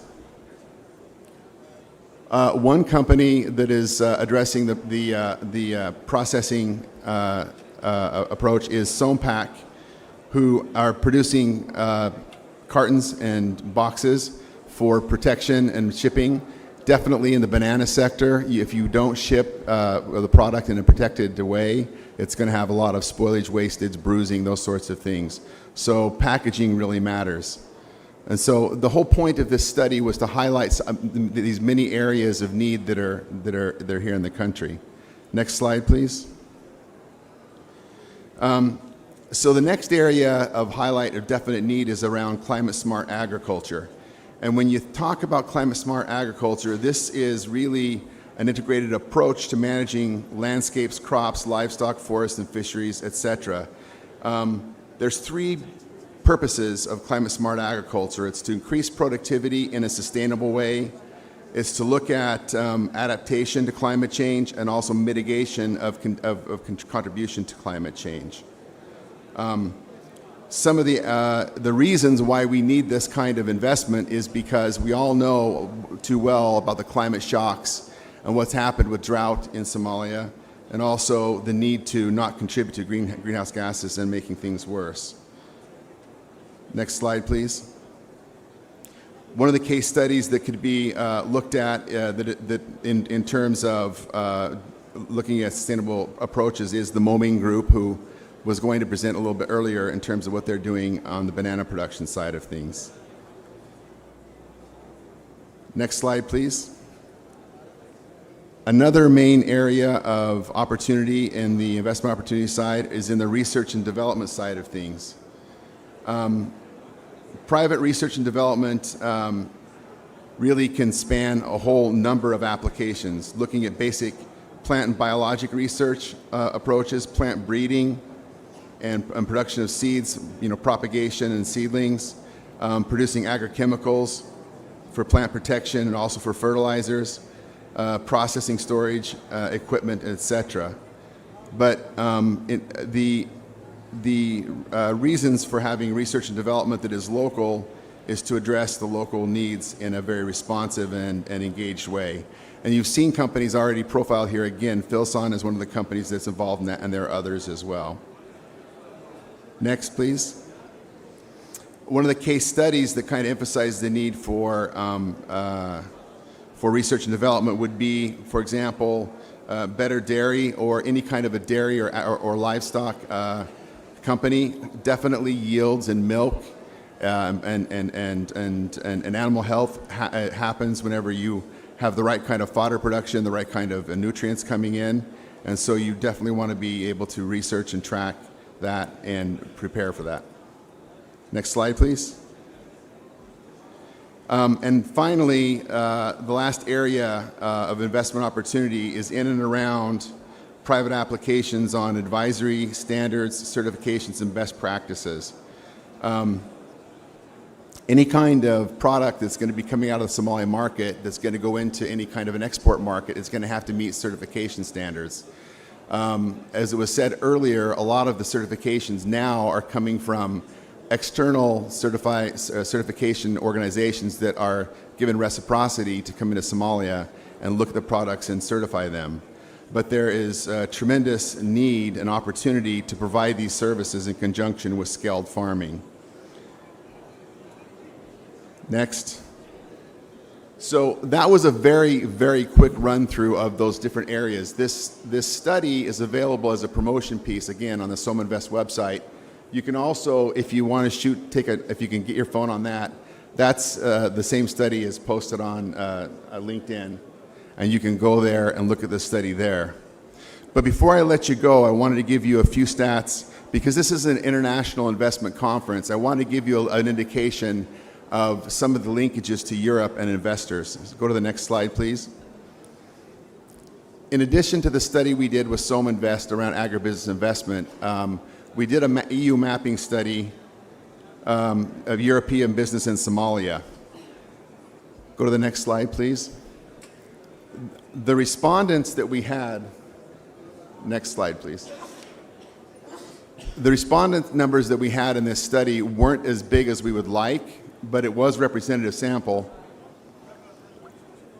of businesses and where they had connections to in Europe. I think it's interesting to see the distribution. So we had responses tied to Sweden, Norway, the Netherlands, Belgium, Finland, Denmark, Germany, Austria, Italy, Greece, Switzerland, and France. I think for those of us who've worked in the Somali context for some time, it's very exciting to see this kind of renewed interest and these linkages. Now, the types of relationships with Europe, we had 8 categories of ways they could be tied to Europe. We were looking at companies linked to the Somali diaspora in Europe, which was almost 70%, which is really no surprise. Companies with European main export as a main export target market. companies with European capital, companies representing a European brand in Somalia, which some of them are here and have been presenting, companies with European shareholders, companies with European CEO in Somalia, companies with European registration, and companies with European headquarters. So we are really trying to map any of the connections between the EU and Somalia in terms of representation of business. Next slide, please. And again, this study is available actually on the EU Delegation to Somalia website, and I believe it's on the SOMINVEST website as well. Interestingly, in terms of the responses where the company location was tied to in Somalia, about 42% of the companies came up as Mogadishu-based or in the Benadir region. About 29% came up in Somaliland, so in the northern Somalia, and 35% were in the rest of Somalia. 6% were company located mainly in Europe. In terms of company size, the majority were small enterprises. They were defined as less than 10 employees, micro enterprise, not small. Micro enterprises, 63%. 27% were small, which is less than 50 employees. Medium-sized, less than 250 was 8%, and 2% were big companies, which is greater than 250 employees. So it's a real cross-section, but the majority of those responding, of course, are micro enterprises still, but that can change over time. Interestingly, when you look at the length of organization in terms of, or the age of the companies, the overwhelming majority, almost 80+% were established for greater than 5 years, and some of them for 5 to 10 years, and then many were even, I read that the opposite way. The majority were 5 years, and then the other 19% were greater than 10 years. Yeah, so many of them have been around. The point is, many have been around for a long time, more than 5 years, 10 years. So these are companies that have lasting, that last.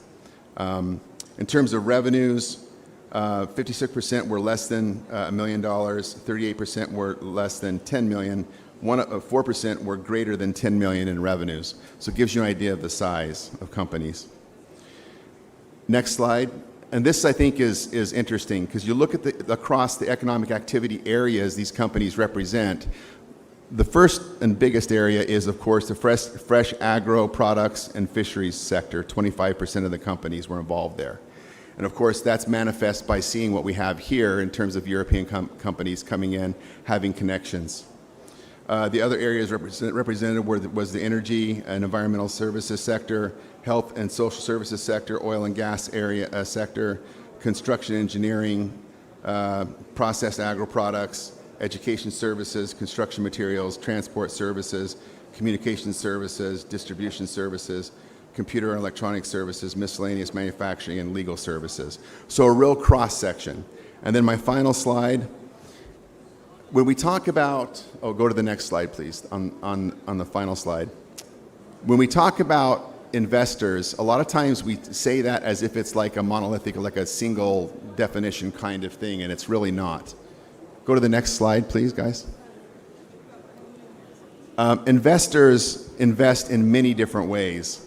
And if you look here in this column, in terms of the way companies were capitalized, this is from their reporting, 54% of the companies were capitalized through company profits, so company proceeds.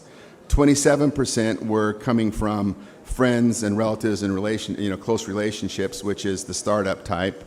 About 15% was coming from headquarter funds. 31% were coming from private equity and venture capital funds. 21% were basic loans from banks and financial institutions. Only 2% came from stock exchanges. But the panel that's coming up in a minute is going to be talking more about financing and the different forms of finance. And I think it's important to understand the different ways and modality, the different types of investment that can be coming in. Now, in terms of the barriers and what keeps companies, or at least what they identify as the biggest barrier, some of this has already been addressed today. The number one barrier that they selected was insufficient public-private dialogue. So the earlier presentation by Abdurizak at Moki about the PPD and having open, transparent dialogue, engaging and truly having feedback from the private sector really matters, and especially for European investors to know and have that ear of policymakers. The second barrier was around unclear trade and investment regulation and policy, so that's strongly related to the first. And the third, the highest, was tax policy and administrative procedures.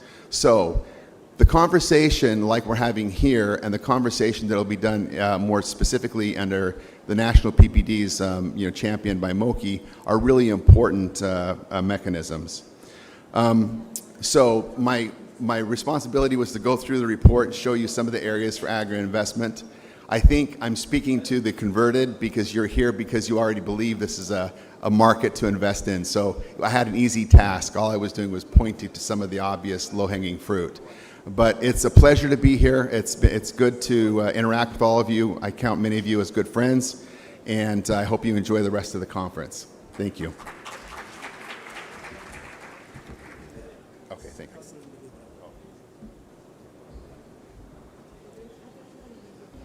Thank you very much, Lee. That was quite an enriching presentation in terms of amount of data shared there. One thing that stood out for me was the fact that there are so many businesses that are already on the ground, but also the variety of investment sources. And the last point about highlighting, the challenges and the things that people see, investors see as barriers, including business registration process and license, bureaucracy, processes. So I hope the policymakers in the room will pick up that point and work through removing those challenges and streamlining those processes to be more efficient. We move into a panel discussion. There will be 7 panelists. 5 will be in the room. 2 will be connecting remotely. The panel is about facilitating policy dialogue on private sector trade and investment in Somalia. And as a part of this, we expect them to explore national policy and legal frameworks for business environment and investment climate, and also identify strategic priorities for Somalia in this area, and in particular as an avenue of developing local private sector's competitiveness through joint ventures with international firms so that the country can promote both foreign direct investment and also market access, which is intrinsically linked to foreign direct trade. I would like to welcome the chair of the panelists, the moderator, Abdulrazak Hassan. He's a senior expert working on EU project, SDIT project. Abdulrazak, join me please in the podium.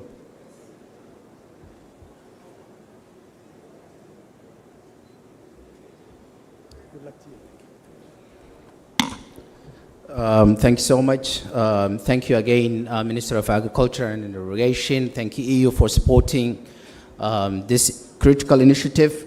Dr. Mahmoud already alluded the theme of this panel discussion.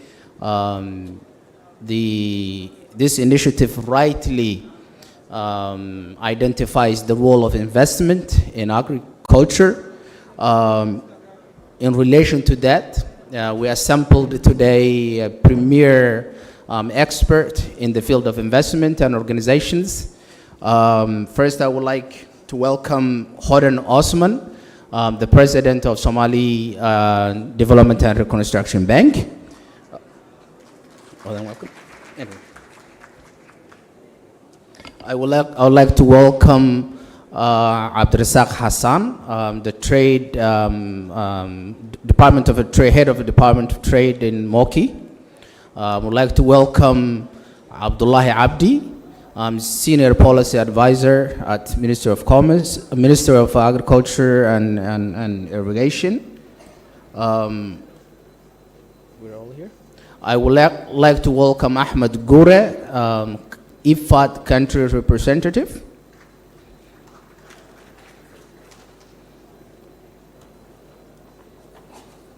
Ahmed, welcome.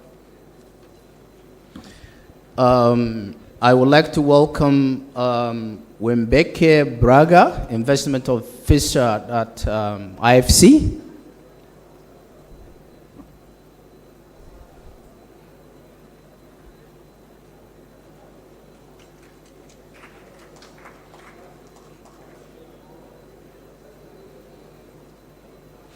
Finally, let me take stock if we have two panelists online that are joining through WebEx. Nieri Nagragwa from IFU. Can you check it for me? And also Nish Seti from AGF, African Guarantee Fund.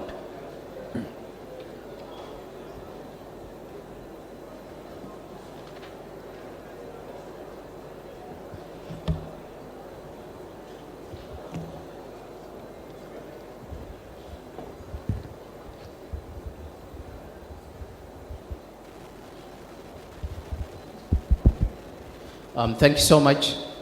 Are they online or we can just start? Nish, can you hear us? Nieri, can you hear us? Yeah. Okay, thank you so much. Thank you so much. Again, allow me to welcome these esteemed panelists. The way I will run this panel is interaction.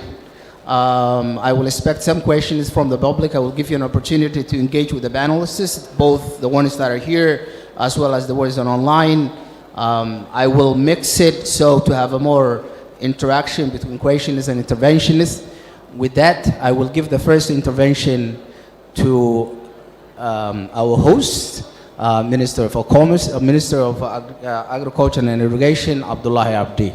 Thank you so much. I will give you 3-minute interventions and then we will follow up with the questions. Yeah, thank you. Thank you very much, Mr. Abdelrazak. Thank you, everyone. And I would like to recognize my fellow panelists as well as our international partners and international investors who made it to Somalia. Thank you again.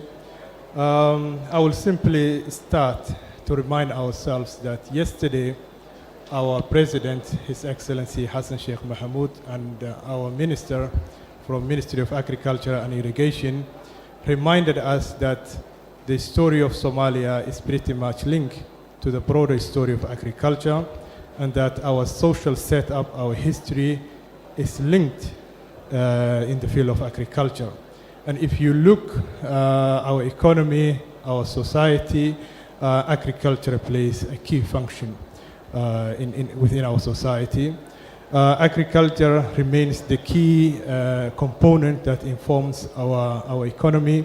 70% of our economy is informed by agriculture. 50% of our export is informed by agriculture, and 65% of employment is generated within the agricultural sector. So when we talk about agriculture, we are really talking about the heart and the mind of our society. Thank you very much.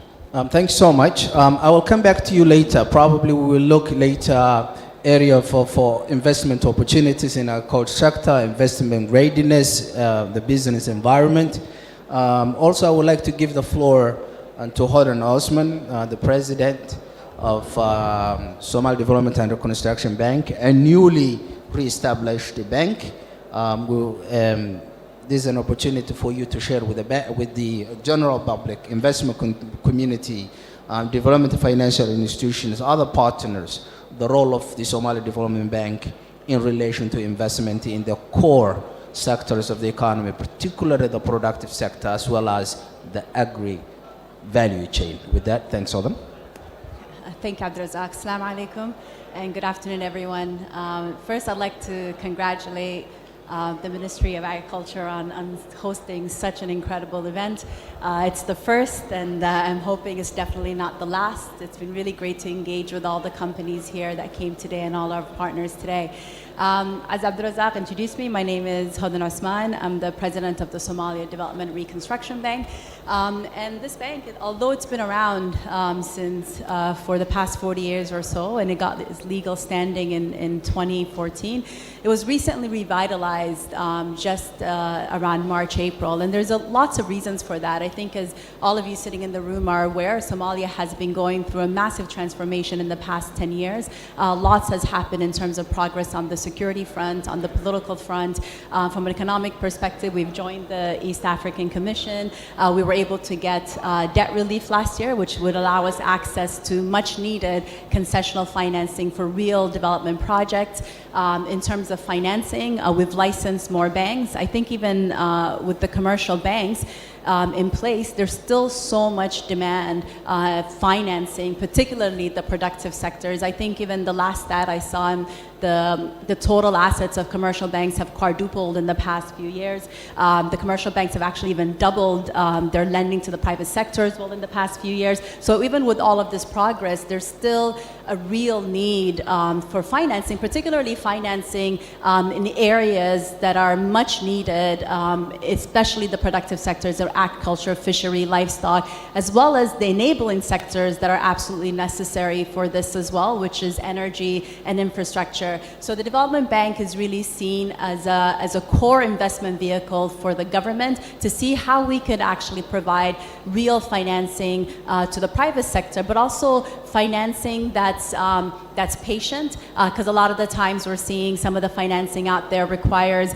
much shorter durations of return, and areas like the productive sectors actually need patient capital, and they also need cheaper capital. So I think the role the Development Bank then plays in that is being able to actually bring in cheaper concessional financing, but perhaps be able to partner with the commercial bank, have blended finance approach, so we can able to give financing at much lower rates in these sectors that are nascent, that require building up. So if I take just a step back and say what are really our key objectives around the Development Bank, number one being being able to invest in large-scale developments in Somalia, whether it's energy, infrastructure, and such, because those are really needed to be able to have real economic growth. The other area is, even though we're trying to focus on bigger projects, we can't forget, financial inclusion and be able to target, vulnerable sectors, vulnerable communities, because we do need to look at financial inclusion and where we are. So that is an area that we're looking at, and recently we've been working with MFIs to see how can we extend financing to SMEs.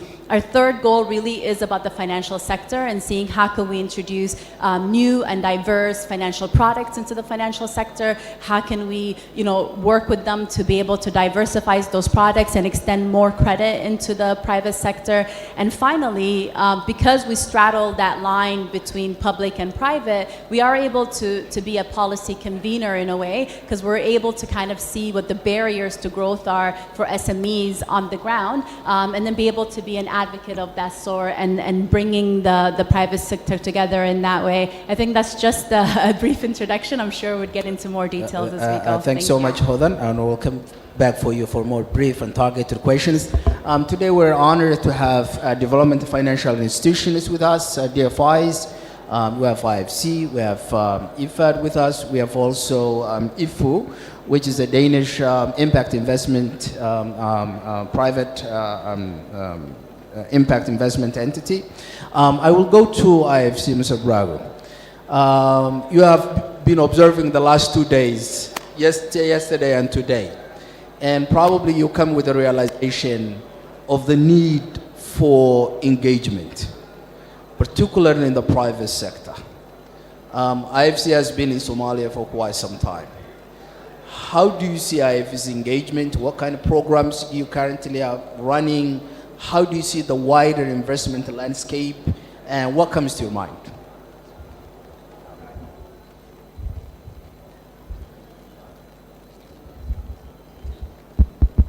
Thank you. Good morning, everyone. So thank you for the question. So I think first I'll start with what's already been mentioned. So the debt forgiveness was a big step for the World Bank and IFC to be engaged, and I think that was done because there's opportunities. So what I also see, what I would like to note is that Somalia, some of the challenges, particularly in agriculture, they're not unique to some extent. So what you find across East Africa in the policy of the 1990s to the early 2000s weakened the linkages between the agriculture sector and manufacturing, and also to some extent with exports. So even as Somalia reestablishes investments in agriculture, I think there are many lessons across the region that Somalia can pick on. So having seen this success in other regions, particularly in Tanzania and in Uganda as well, all these countries have seen growth in agricultural exports and production. I think Somalia has a good opportunity now to also pick on those lessons and quickly catch up with the rest. So what IFC has been involved in, you could say mostly in the unlocking environment. So I think, and this is mostly we are helping to establish or normalize the legal and regulatory environment, and particularly around the financial sector. I think that's been enabling the first sort of unlocking part.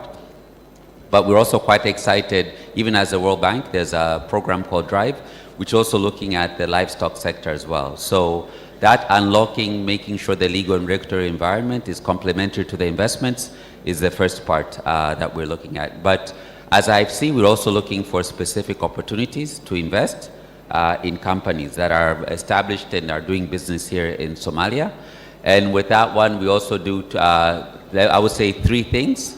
One, we're willing to work with these companies to fine-tune their project proposals and to really fine-tune how the project will, because we understand the environment can be a bit challenging, maybe some additional support is needed.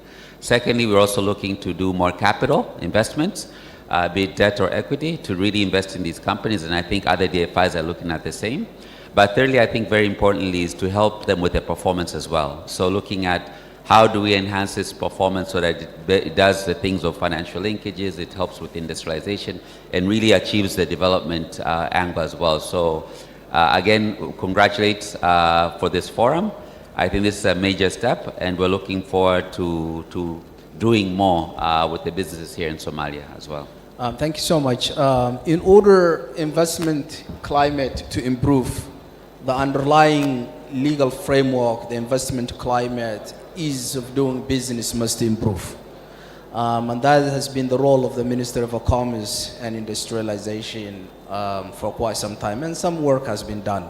Abdulrazak, what kind of confidence do you instill in? What reform has been taking place in relation with trade facilitation, in terms of improving foreign direct investment, removing uncertainty in the market? What reforms has been taking place? What is in the horizon? What is happening? Thank you very much. Good morning, everyone. It's an opportunity to have here and also to say something about the trade reforms. Recently, we have been working at the Ministry of Commerce and Industry. As we know, there is legal and regulatory frameworks that lately we have put in place in order to create conducive business environment.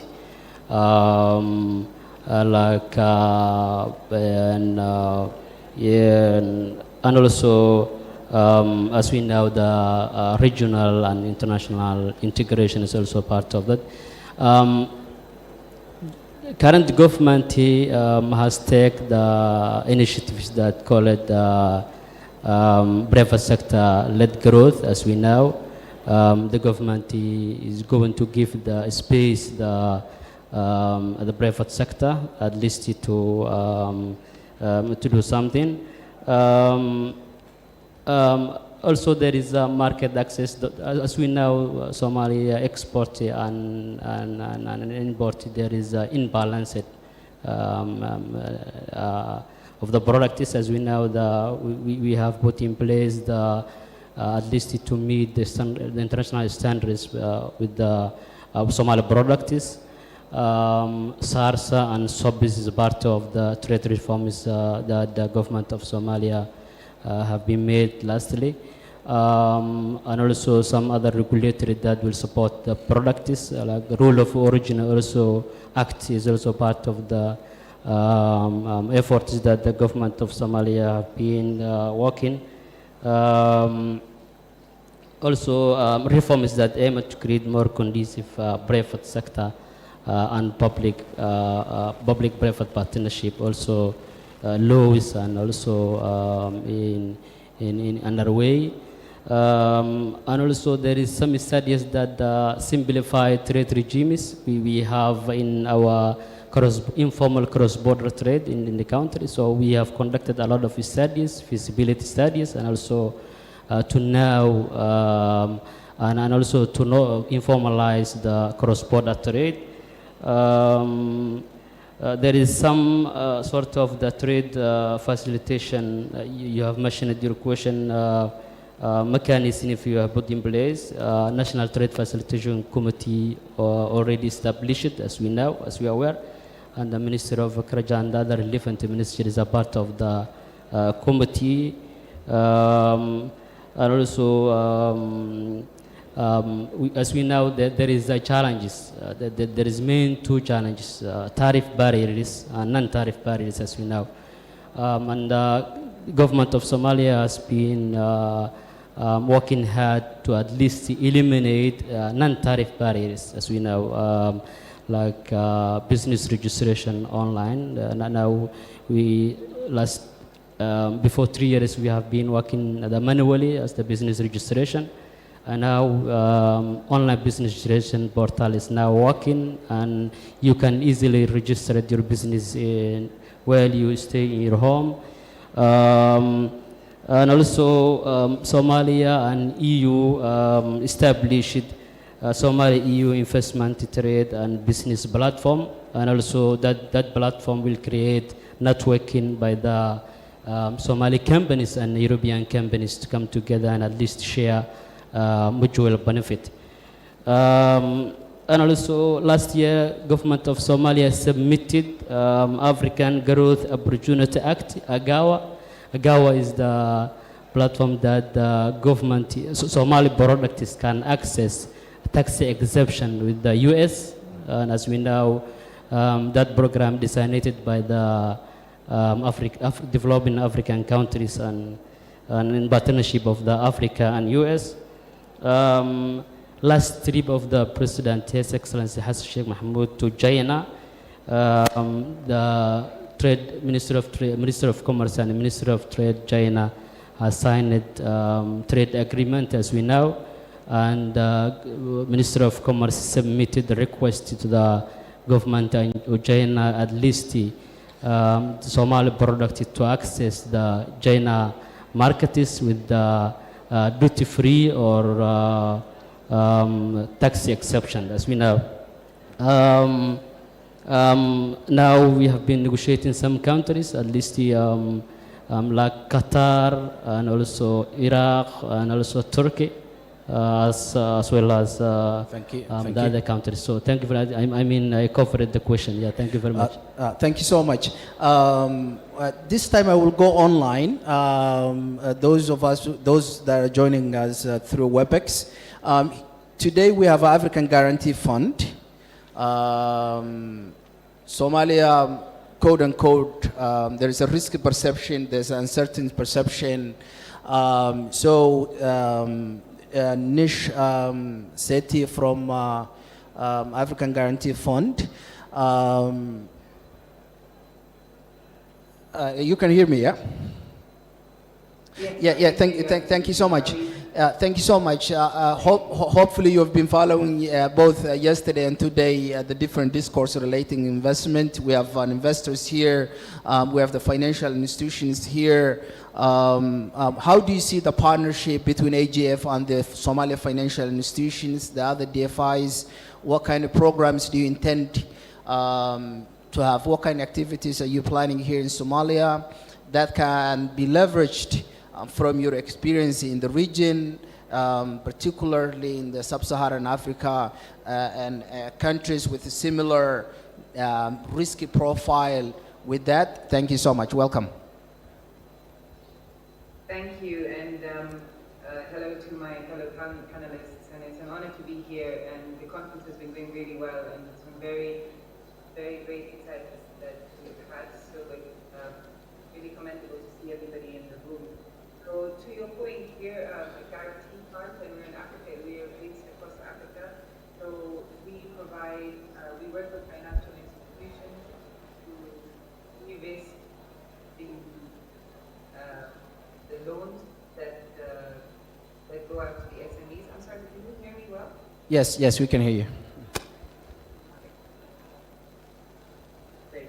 Go ahead. So, you know, we've seen in the market that the demand is really huge from all enterprises, especially small and medium enterprises, where we can appreciate that these businesses that we are a bit more riskier, and it's not for a lack of the capacity to lend to these SMEs. It's more of, I would say, a risk perception of these SMEs. So the guarantee works very well. So far, at the African Guarantee Fund, we've been able to cover 44 countries, and we have partnerships with over 250 financial institutions.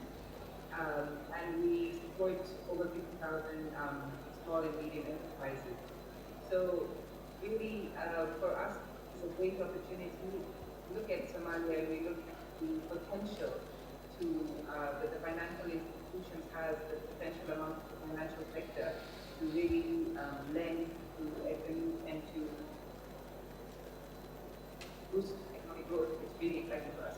So we look at the partnerships as a huge opportunity in order to really create that impact. So with the private public sector, with donors and investors, to use that funding to be able to leverage and really more SMEs than we would go directly to SMEs or directly to the bank.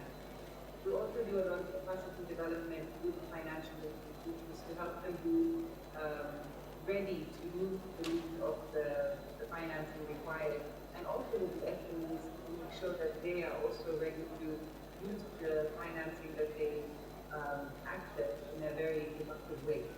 So, you know, for us, Somalia is a very unique market. However, we do have experience with, you know, the Sharia compliance, lending and financing, and that is a huge, I think, a huge opportunity to grow that sector as well, and especially within Somalia. So we're really looking forward to look at different types of products that the banks are already comfortable and really trying to expand that, so beyond the Wahabaha, and to increase more profit loss sharing products that where the entrepreneur's risk is most highest, with the guarantee coming in to work with the financial institutions to de-risk these loans. We feel that it would boost the lending to the sector significantly, as we've seen in other countries across Africa. Thank you. Thank you so much, Nish. Thank you so much. And we'll come back to you with more pointed questions in terms of your ongoing initiative and activities. It's my understanding you have some active programs that are in the pipeline. This time, let me go to Ahmed Goure. IFAD, International Fund for Agricultural Development, yes, country representative. Ahmed, what's the mandate of IFAD? A lot of people do not know it. How do you work in the agricultural space? The new private sector engagement is a very new concept in the IFAD landscape or space. What is your engagement? What kind of activities do you have in Somalia?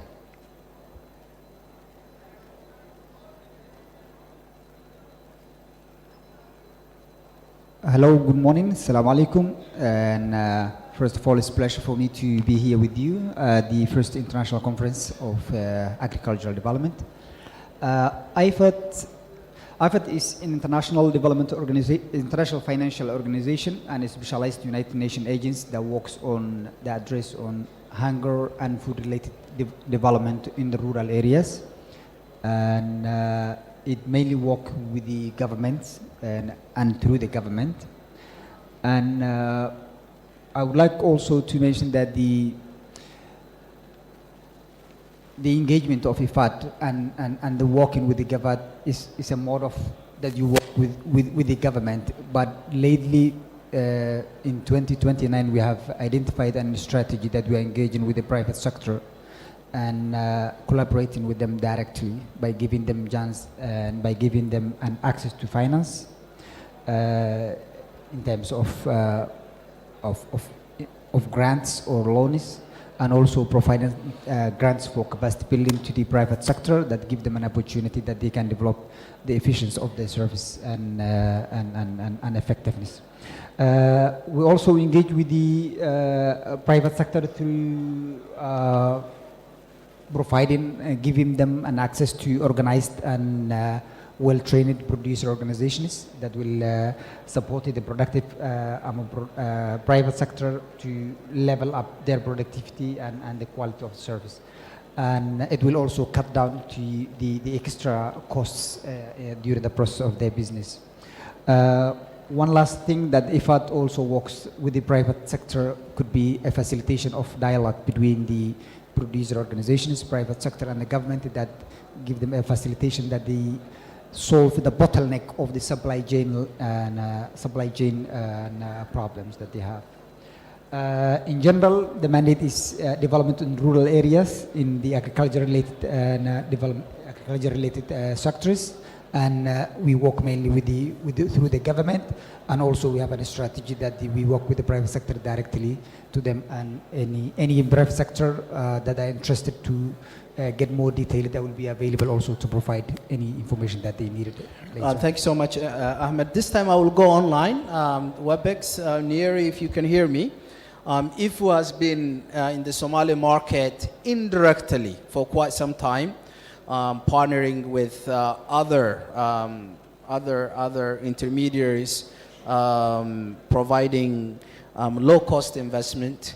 Can you talk a little bit about the role of IFU as a development financial institutions, your engagement in Somalia, what kind of programs you have, how do you have a partnership with the financial institutions? Here we have a Somali Development and Construction Bank. What kind of partnership do you see that? How do you engage, particularly in this sector, the productive sector? Welcome, Nier, if you can hear me.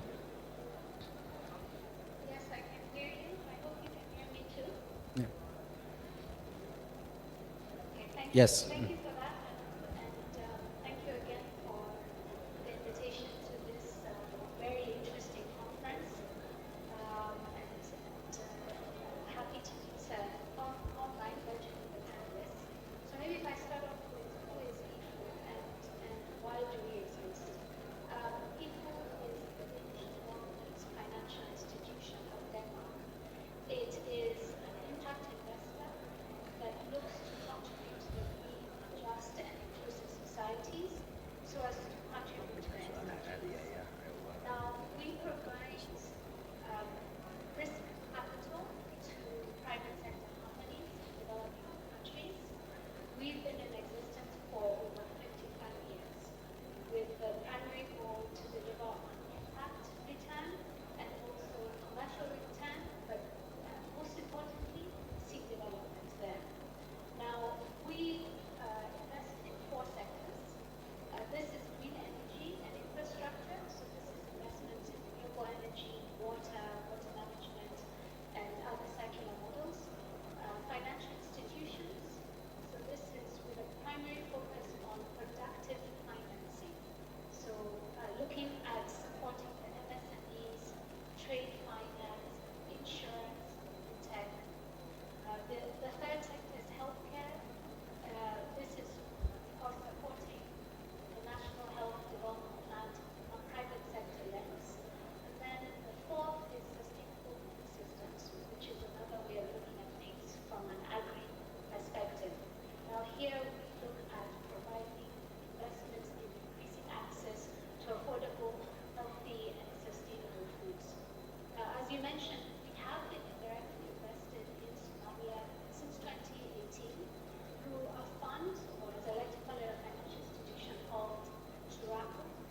Thank you so much. We'll come back to you with a very pointed question. Abdullahi Abdi, I didn't give you an opportunity, but right now you heard from everybody.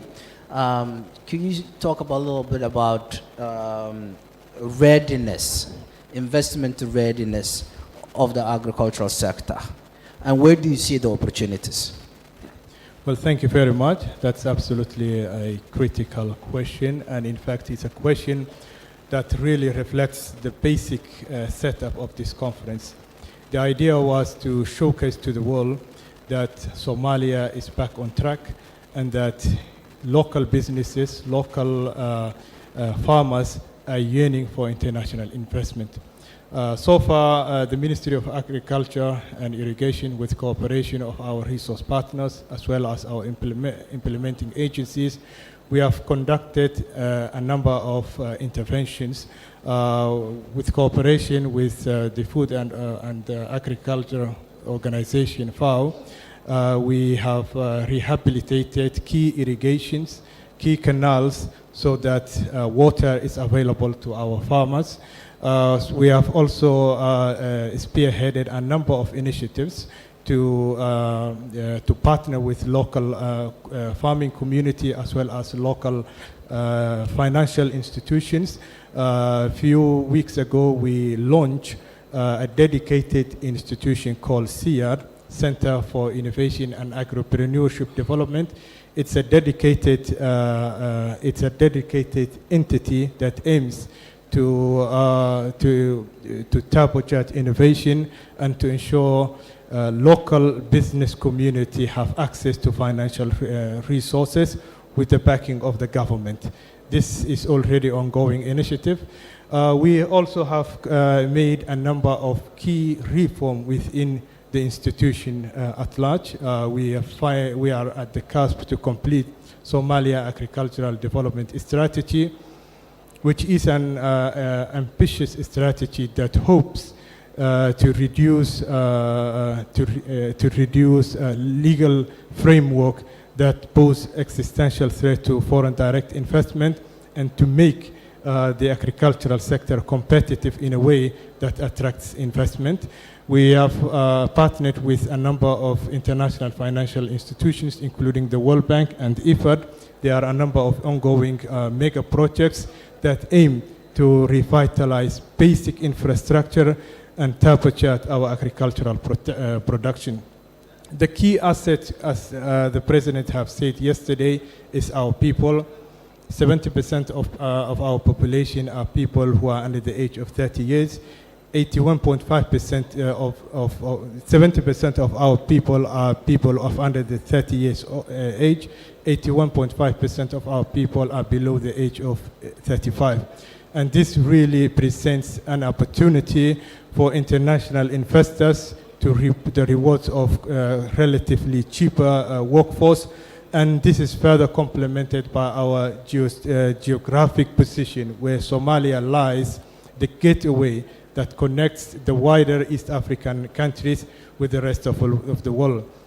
What is absolutely important is that Somalia is endowed with so many minerals, both at sea and land. We have a vast land of arable land where international investors can invest in, which is conducive for large-scale commercial production, and also partner with local farming organizations simply because our regulatory regime enables international investors to reap the rewards of very relaxed taxation system, as well as our economy is one that is oriented into a liberal framework. All these opportunities really present, as the President and our former panelists as well as our speakers have demonstrated, time has come for international investors to invest in Somalia, to reap the rewards of fast mover advantage, as well as to reap the rewards of our vast agricultural land, which and partnered with local institutions. Thank you. Thank you, Abdullahi. I will open Q&A session for the public, but before I go there, let me ask one question to Hodan, President of Somali Development and Construction Bank. Hold on, the government embarked on a national transformation plan. There's a talk on private-public partnership. You heard today's the DFIs on the potential for partnership. How do you think the Somali Development and Reconstruction Bank is positioned to participate in those endeavors and take advantage of that, or probably have a partnership? How do you see that? Yeah. Thanks.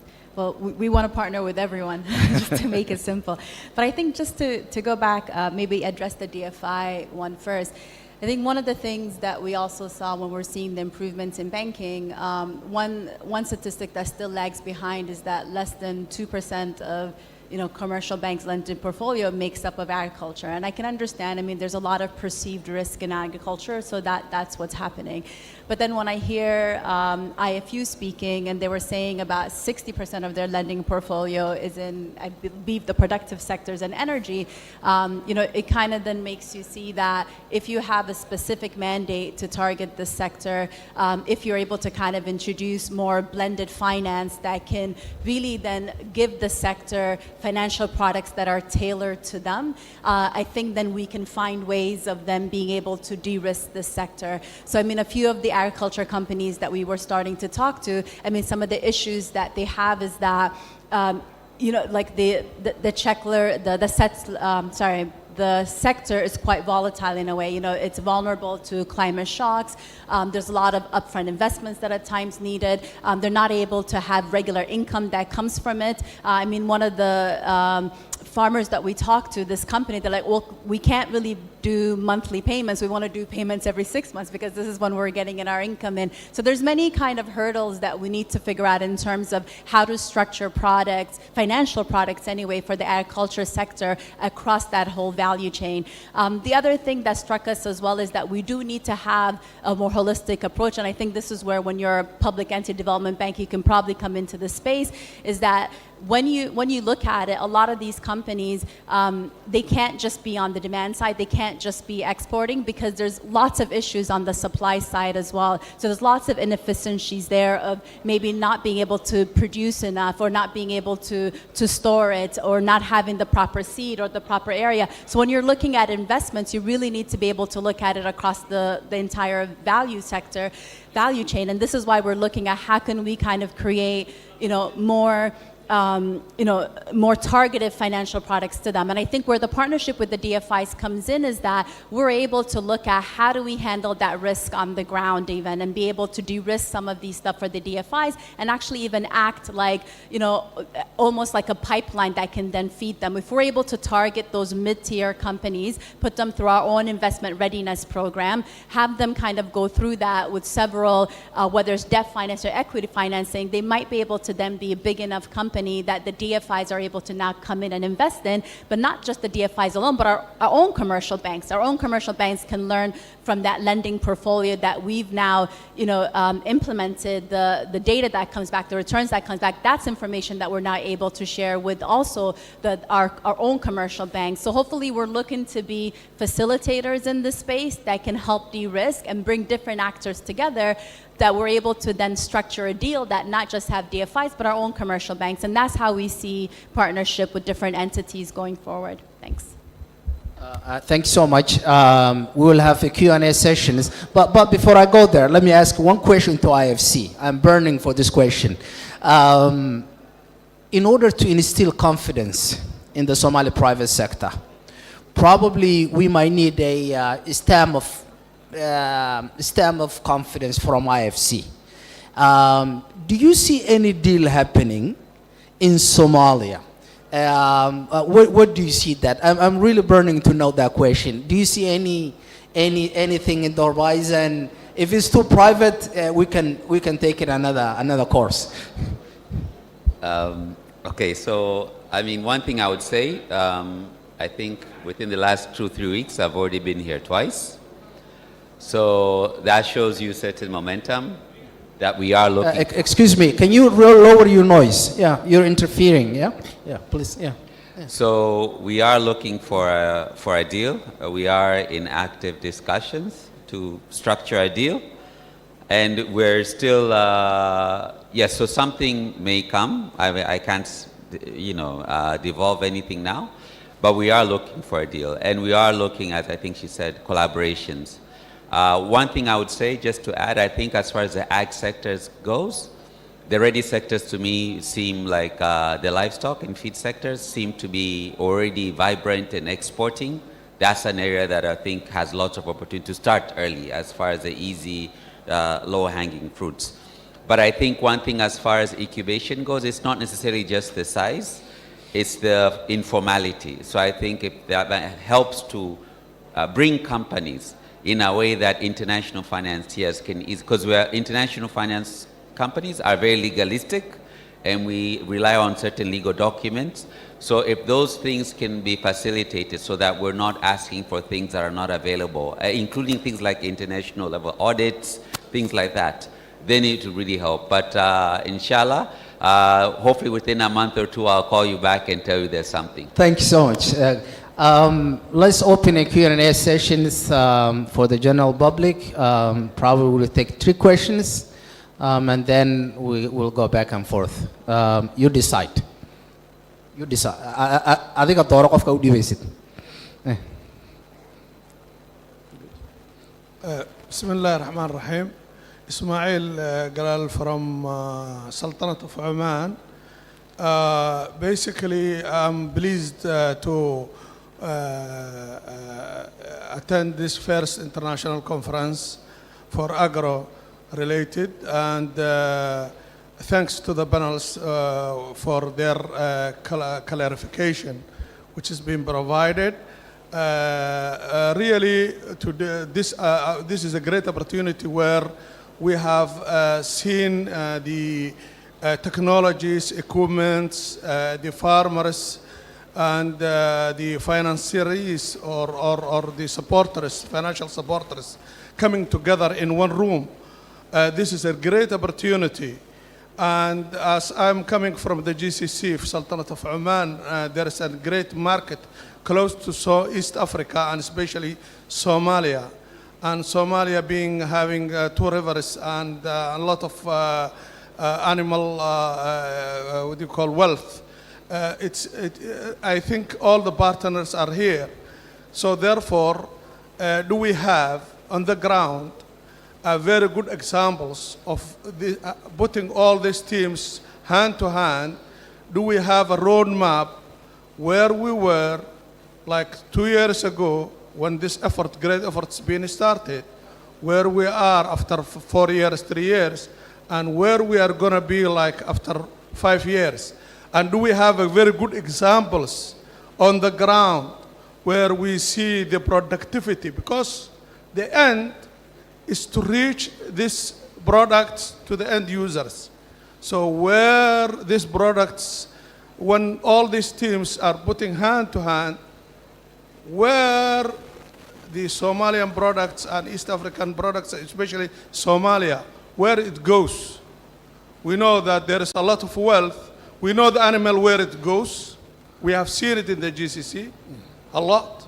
But when it comes to the agro-related, I have seen the financial supporters and the equipments and technologies are hand in hand. Could you limit? Yeah, please. Yeah, and also please 1 question at a time. Comment probably no. We had a lot of comments, but questions a very specific comment. But we will take the question from this side. Anyone? Okay, there you did. Just a question. Yes, absolutely. My name is Zain from the Ministry of Agriculture. My question is directed to the banking sector. There has been a lot of support, and there's been goodwill for micro-lending by our partners. The biggest challenge has been something called first loss guarantee. Some of our partners, World Bank and others, have been actually prepared to take the first loss in order to facilitate loans, micro loans to the private sector as well as the agricultural sector. But there has been really a challenge from the banking sector to facilitate that loan into the market. some of the challenges by the banks, without mentioning their names, has been the operational cost. The operational cost of actually administering the loans is not covered by the partners. The partners are expecting the banks to cover that cost. How do you think you, as the banking sector, can overcome that bottleneck? On one hand, we have the international financial institutions who are ready to finance. We have the banks who are ready, but we have these small bottlenecks. What do you think the Somali banks need to do in order to help push the loans to the private sector? Thank you. Thank you, Zain. I want to be gender sensitive. Let's give one female participant to the third question. If there's any. Okay. aad mahadsantihiin magacaygu waa Malyuun Sheekh Xeedar waxaan ku hadlayaa luqadda Soomaaliga ah okay magacaygu waxa la yiraahdaa Malyuun Sheekh Xeedar waxaan ahay Hiba Fashion Company woman business laba su'aal aan qabaa mid waa guure midna waa gabadha guuraan ku hormarayaa guure waa mahadsan tahay su'aashaydu waxay tahay waxaan nahay anaga woman business waxaan soo saarnaa kheyraadka dalka wasaaradana wixii kheyraadka dalka iyada qaabilsan waxaa loo baahan yahay marka in wasaaradii caqabado badan jiro oo fruitiskii waxyaabo badan oo dibadda laga keeno marka maxaa idin kaga qorshaysan dakhliga gudaha ka soo baxa maadaama wadan walba uu ku faano kheyraadkiisa su'aashayda labaad waxaa iskale gabadha hodan waxaan weydiinayaa wal bangiga waa ognahay horumarinta badan oo wado maxaa uga qorshaysan gabdhaha ganacsatada ah ee sektorada kala duwan ku jira waa mahadsantiin Thank you so much. Just to recap, one question was directed to Hodan relating to gender-related, gender carved out specific window for investment when it comes to DFIs. She mentioned the World Bank. The other one was directed to Gure, particularly also Abdullah Abdi can take a stab at it as well, and you understand. Yeah. What specific steps are being taken to support the agro sector in terms of Somalia? So thanks so much. Okay, I can address first. No, thank you for your question. We do. Oh, thank you. I can't.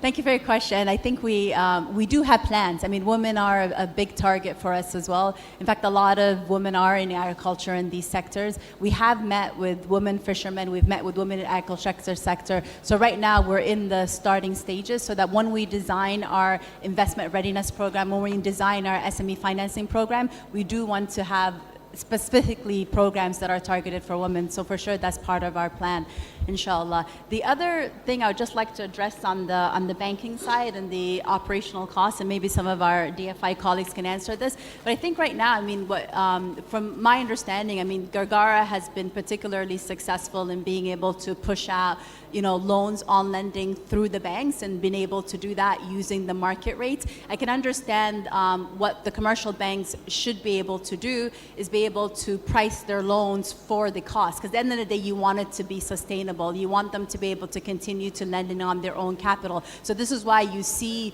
the rates are quite high, and it's also why I think they're not getting into the agriculture into the way they should, because they haven't been able to price for that risk particularly, which would probably make the loans go really high. And I think this is where the schemes that you were talking about, like first loss capital and guarantees, can probably come in and help de-risk that. Then that way they should be able to bring the rates a little lower, and that would help with their operating costs. One of the things that we're doing right now with the MFIs is helping them see how can we introduce more digital lending platforms, and it's shown that digital lending actually reduces transaction costs for MFIs at almost at 80%. So from our end as a development bank, we can look to see what are different schemes we can bring in that can help bring the transaction cost down, but also how can we figure out what the market risk here, work with these companies with our own investments, and then once we have a greater understanding of that risk, be able to share that information with the commercial banks so that they're able to be better to price for that risk, which their operating cost is built into. Thanks. Sorry, we're running out of time a little bit, so speed it up so I can get one or more two questions for the DFIs as well. Mahmoud, Dr. Mahmoud, bear with me. Yeah. So I will quickly cover the first Somali. question about Somali. cooperation and also the first question. Okay. roadmap. Well, as a government, our first priority is to create an enabling environment where all investors, including investors from the Arab countries, have access to Somalia's market. So far, we have managed to sign a preferential agreements with key partners, preferential trade agreement with key partners such as Turkey. We are already a member of the Organization of Islamic Countries, which is an umbrella organization that aims to create a conducive path for trade and investment within the Arab world. We have also partnered with regional countries through our recent accession to the East African Community, which is a very important, not only from a strategic perspective, but from investment perspective as well. East Africa has immense potential, and so many population are living here. We are a member of COMESA. We have ongoing negotiation with WTO.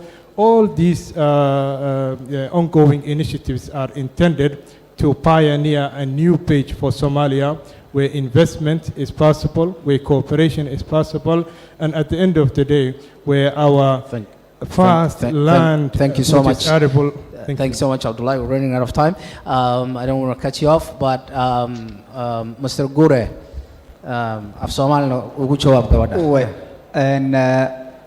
مليون ومحسنتها سؤاشادا si kooban ifad waxay la shaqeysaa dawladda waxay si kale too la shaqeysan kartaa directly private sector dawladda marka la shaqeynayo waxa waaye dawladda ayada ayaa iskale qaybna ka ah ifad waqtiguna waa koobnaa detail ifaafayn badan marban inaan galo ifad waxa waaye waa United Nation qaramada midoobay ka tirsan tahay dawladda Soomaaliya xubin ay ka tahay qayb ay ku leedahay dawladda iyo maamulka la shaqeysaa in awoodna ay siiso mashaariic howl badan la kala shaqeyso private sector-ka waxay kala shaqeysaa inay ka caawiso dhowr arrimood oo kala gedisan daatan hore u soo saxnay u soo xusnay capacity building waa loo sameyn karaa waxaa loo sameyn karaa private sector-ka access to finance ama lacago iyo maaliyad investment in loo raadiyo waxaa kaloo sidoo kale too loo fududeyn karaa in lagala shaqeeyo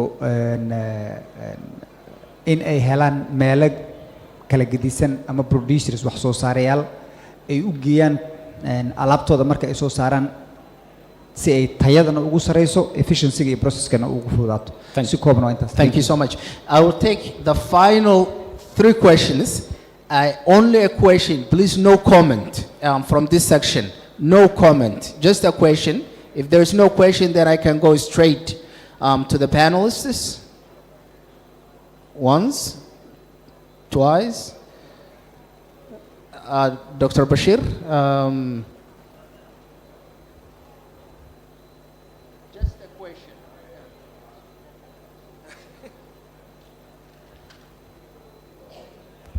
Bismillah, assalamu alaikum wa rahmatullah.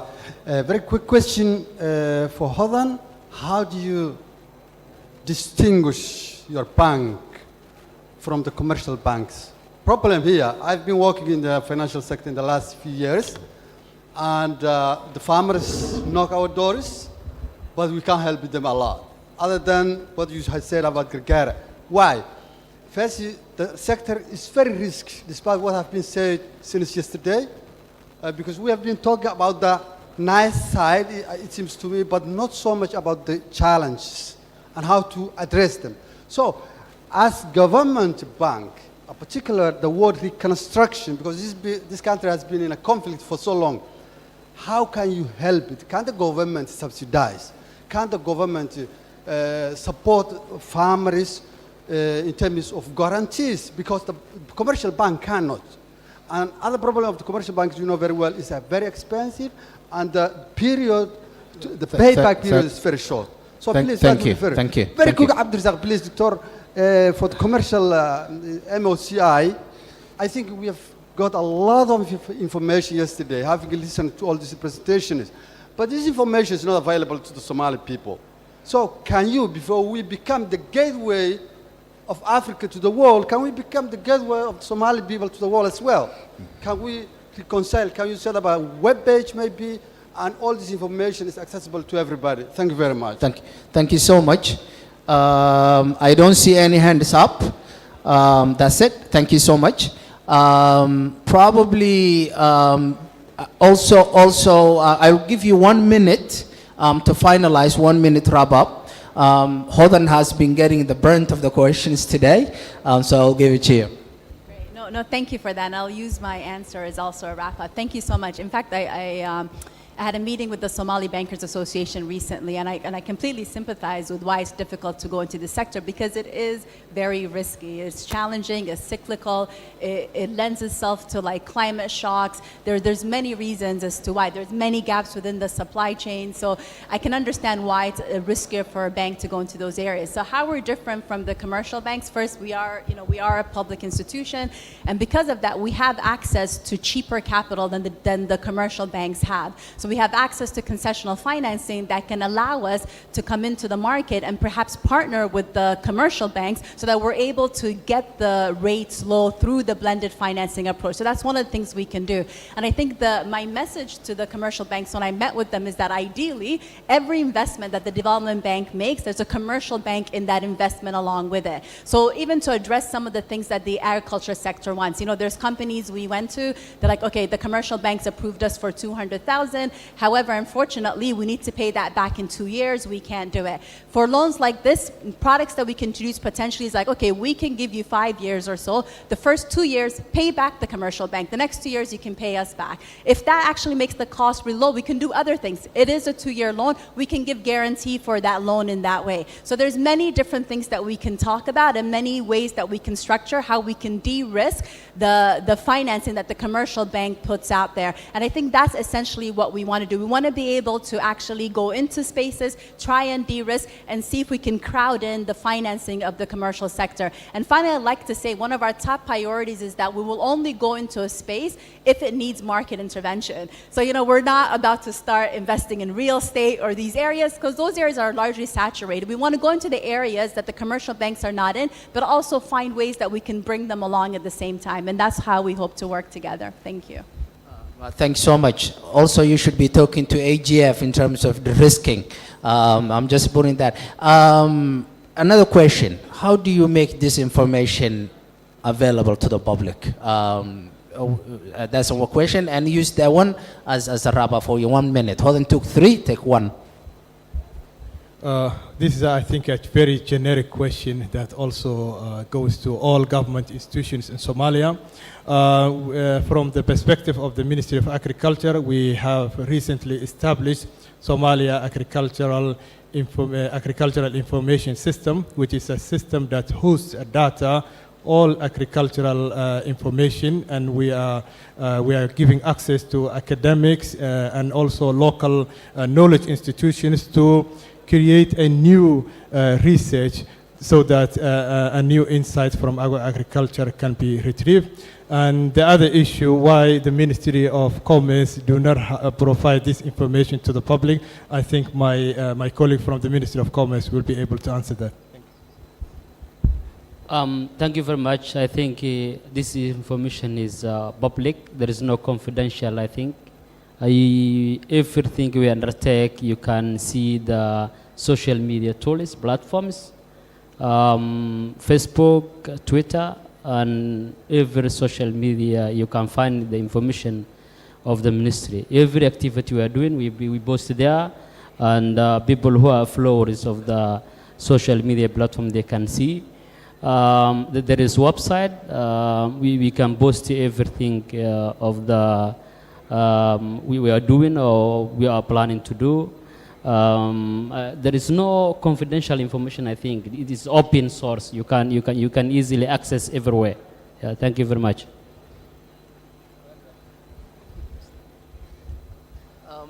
I will go on the WebEx.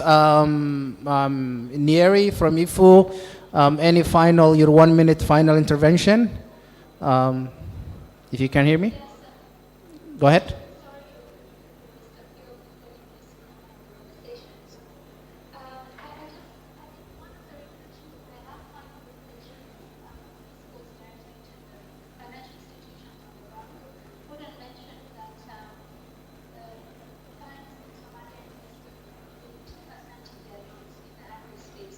We see that actually across Africa, a very small portion is provided in agriculture.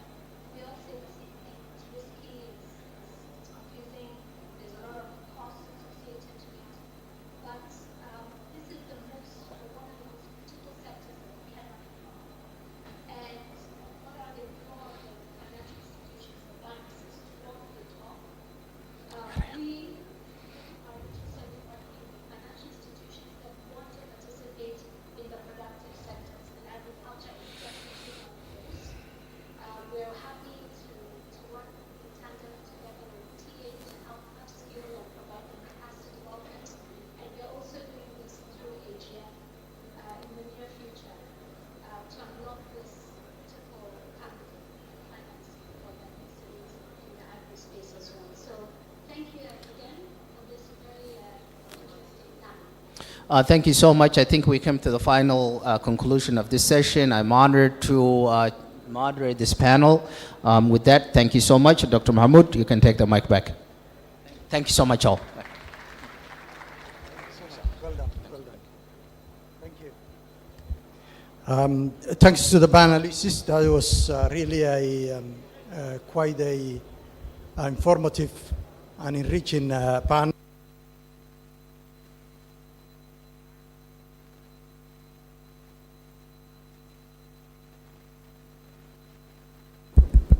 Yeah. We have a very, very short presentation by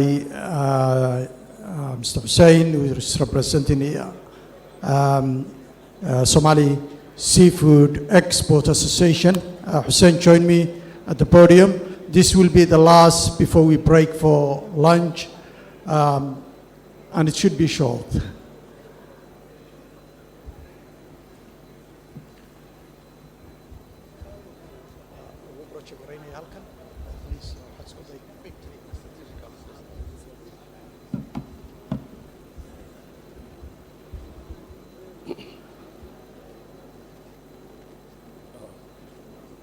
بسم الله الرحمن الرحيم وسلامتنا خيارته وحان ما تعلنا يا مركو هوري waxaan u mahadcelinayaa wasaaradda beeraha iyo ururada kale oo soo maaragtay oo soo bandhigay maaragtay eventskan marka waxaan rabaa qaybtii kalluumaysiga.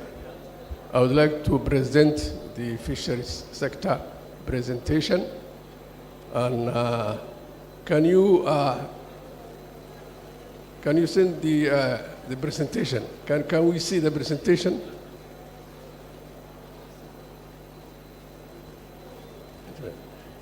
Can I?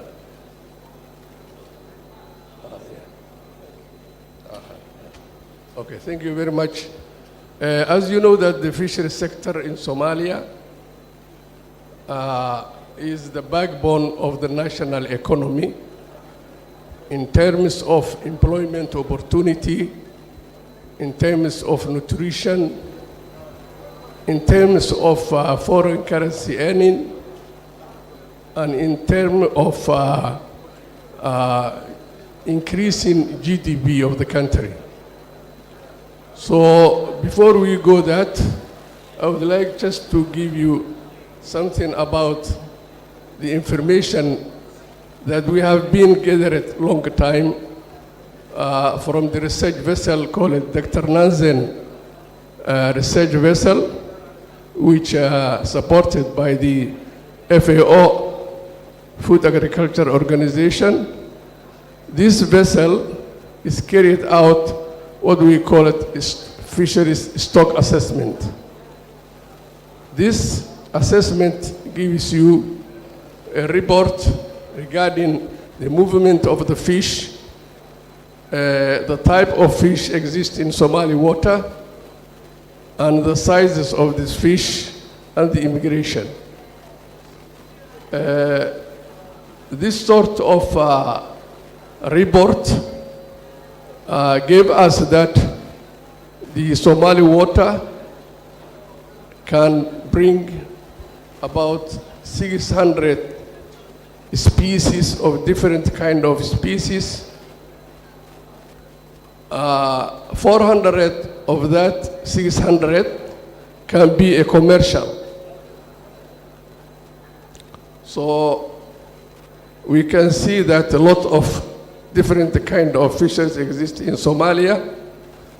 The estimate that gives this stock assessment is saying that Somalia can provide, this sea fish can provide about 300 to 300,000 metric ton of different kind of fish can be extracted or can be produced without endangering the resources. Slide kale. Next slide. Next slide. Yeah. So Somalia fish production, they can produce roughly 50% of that resource is sharks. Most of the Somali fisheries, they caught a shark. This shark is processed to the mainly sun-dried with salt and can be exported to Kenya. 14% is large and small mackerel, while 17% is tuna. This tuna is highly immigration species. This comes from the channel of the Mozambique, comes to the Tanzania, Kenya, and Somalia.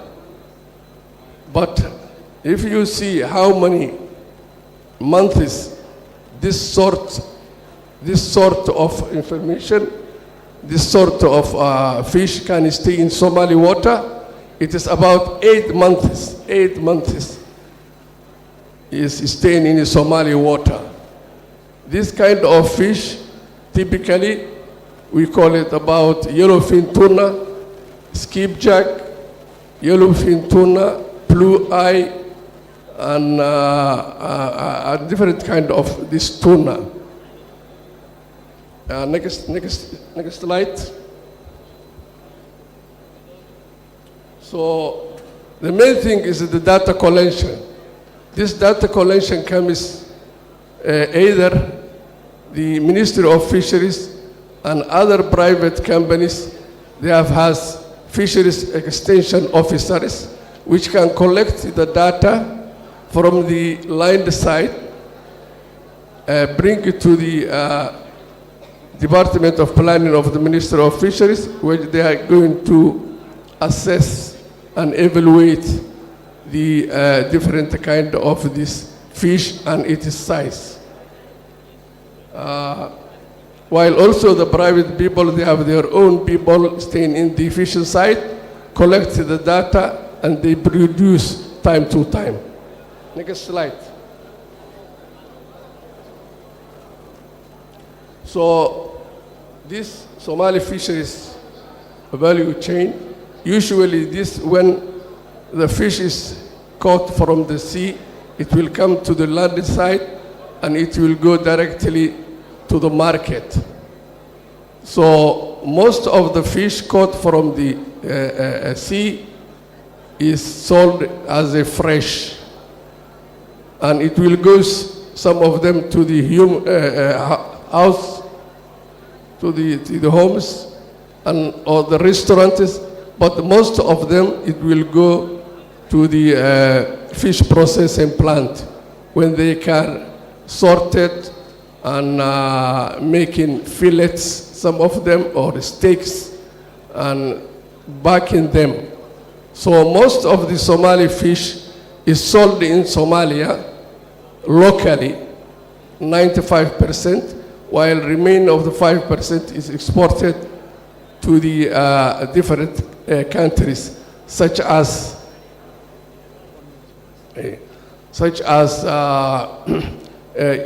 Emirates, Oman, Yemen, Kenya.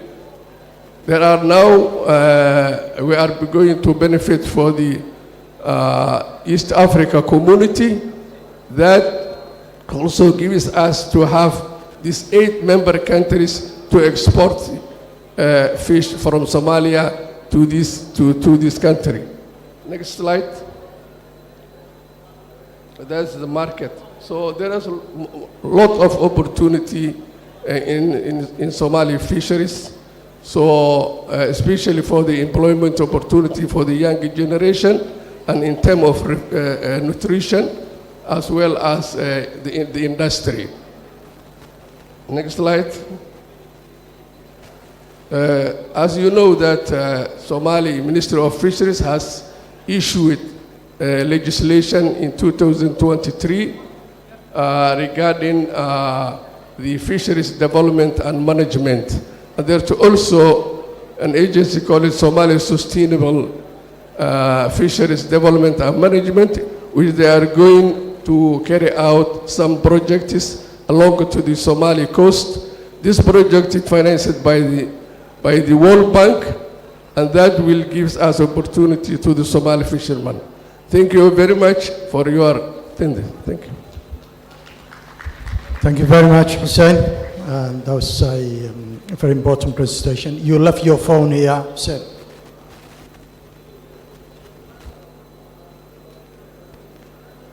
Thank you. We are breaking for lunch. We have about 45 minutes to reconvene in the room. We are moving to the closing part of the conference, and we expect government officials and leadership to be joining us. So I would recommend people actually to come back as quickly they finish their lunch break, because the door is for security reasons might be restricted and movements might be not easier as it is now. So please come back within 45 minutes. That's exactly 1:40. Thank you.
waa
موسيقى عم فسح عم الدم لأنه واحد يلعب عيال حكى غلط حاجة ربطة بورسين ورجالة واحد ربع دقيشو خير تامر بيلعب تامر ده أنت هنا قبل شهر دي بقى كائن قبل شهر أو أخونا أي فرق مش كان عامل فوقا قرنا أنا بحق أبو سوس كنوس هاشوا أنا جاي نقرأ زوم أوت زوم لب بلي قراية إجارة من غير واي test 1 2 كويس كده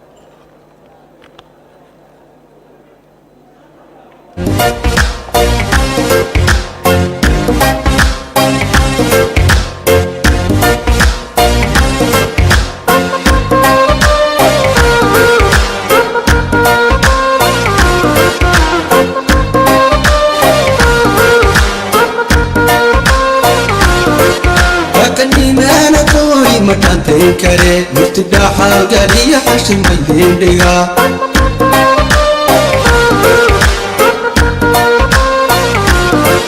wakanimana koi matantay kare murtidhaxa galiya xashimaydindhiga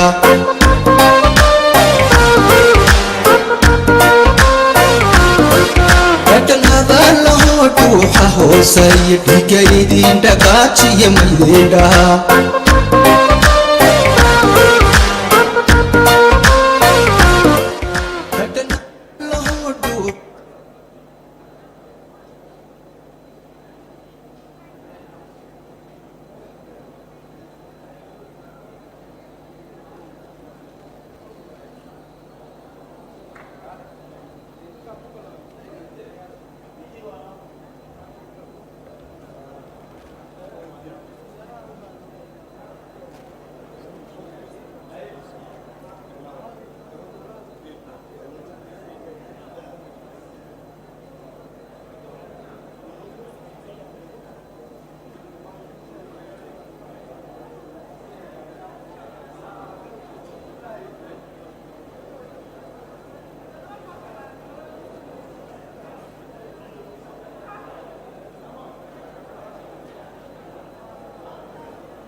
The Deputy Prime Minister is completing his tour at the back in the booths, sampling the different products and services that have been presented by the participating business.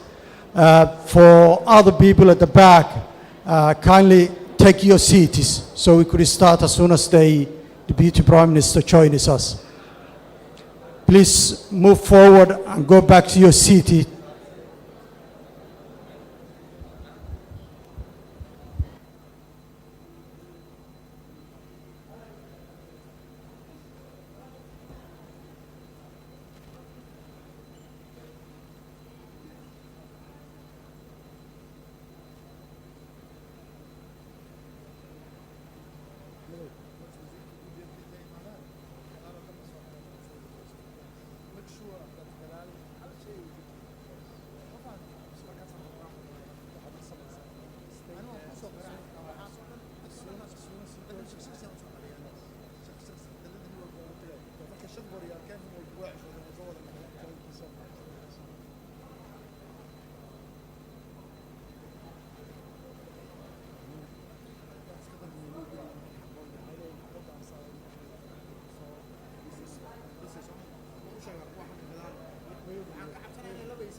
The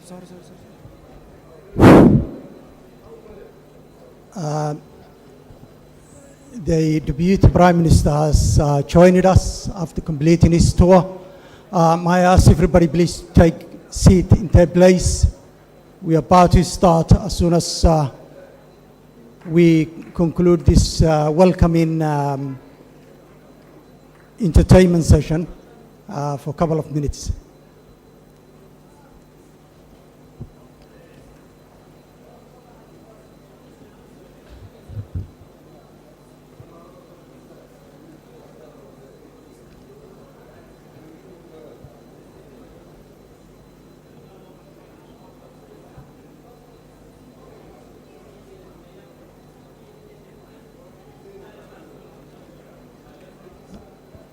Can I ask everybody please take their seat, apart from the protocol and security details.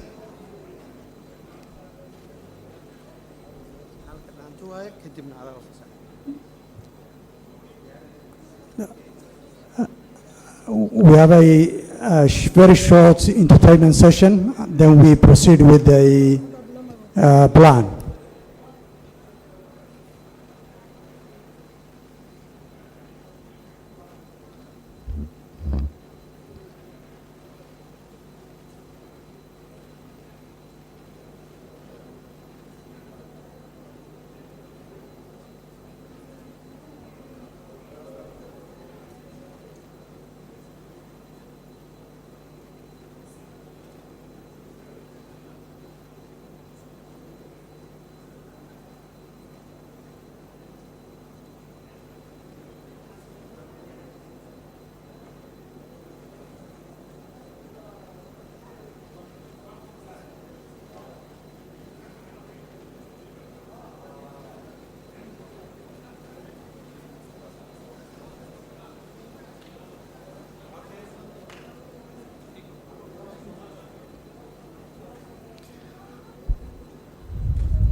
Yes, become way.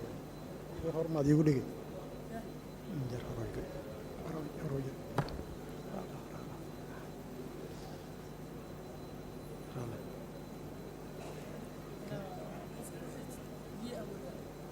Adigu ila joog.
The media team, I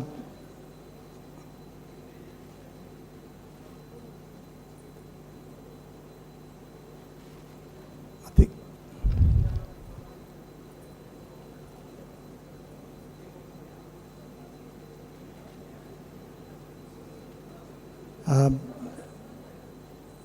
the media team, I think we've done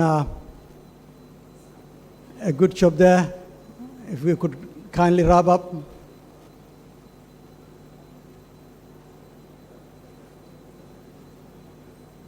I think we proceed with the plan.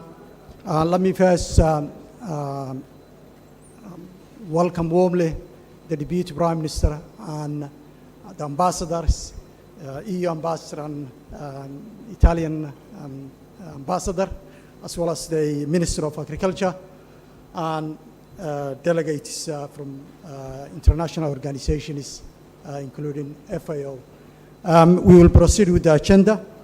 We have, for the closing afternoon session, only 5 main items. First being a launch of a agricultural development facility by the Ministry of Agriculture.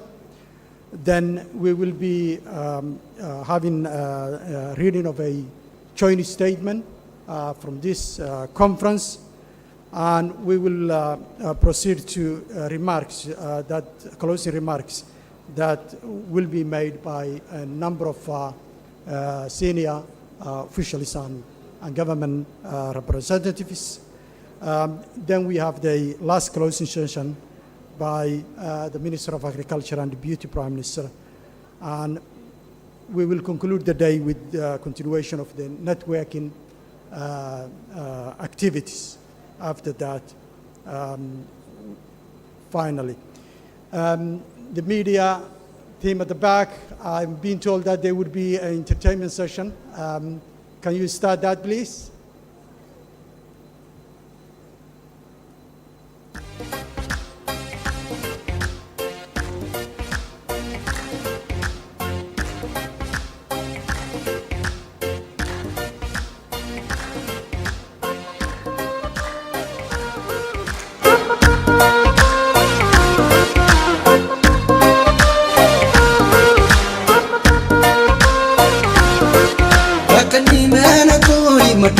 kare murtidaaxa gaariya xashil maydindhiga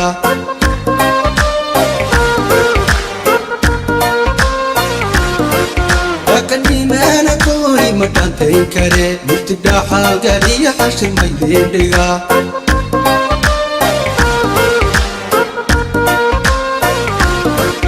adhanabaan lahoo dhuuxa hoosaya dhigaydin dhagaajiya maydindhaha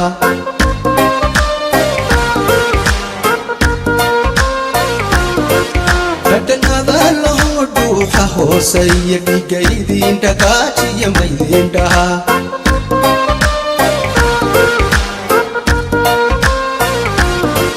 dhalinyarada xamaray sidaa dhabka laba wada dhasho isku dhigaynu nahay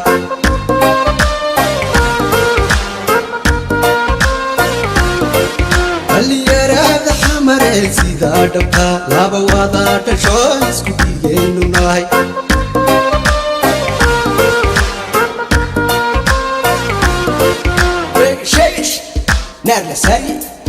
اسمه وعن تحامرية بيبي اساي ودني سودة وانكار دران كارين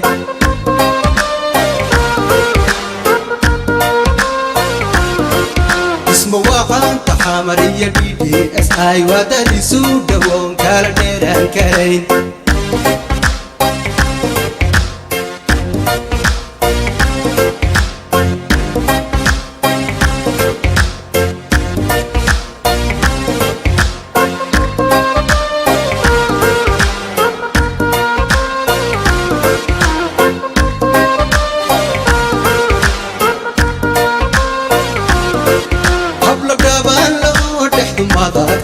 dhulka Soomaaliyeed oo dhan laga helaa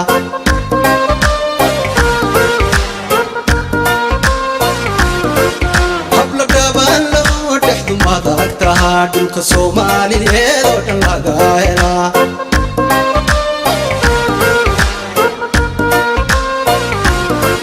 dhulkii hore dhacay wuu dhammaaday oo dhanka nabadda xamar maanta way dhowrsan tahay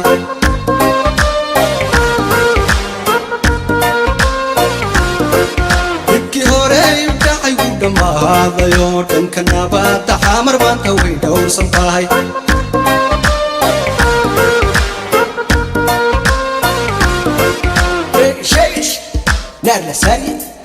isma wacanta xamariya dhiidhi esaay wadadii suudha woon kala dheraan karayn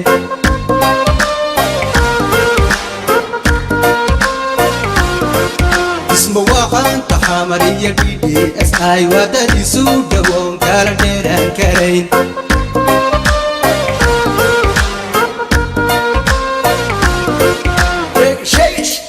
نرسري اسمه وعان تحامرية BDS هاي ودد سود وون كالا دران كارين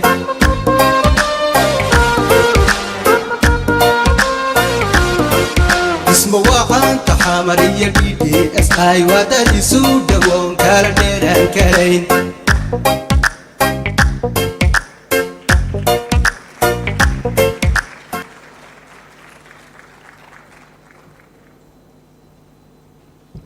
I thank to the entertainment team. Let me call the first presenter, actually the last presenter of the conference, but first in the afternoon, who will be talking about the launch of Somalia Agricultural Fund. Mr. Mustafa Wayel is a senior advisor to the Minister of Agriculture and Irrigation. Mustafa, join me at the podium, please.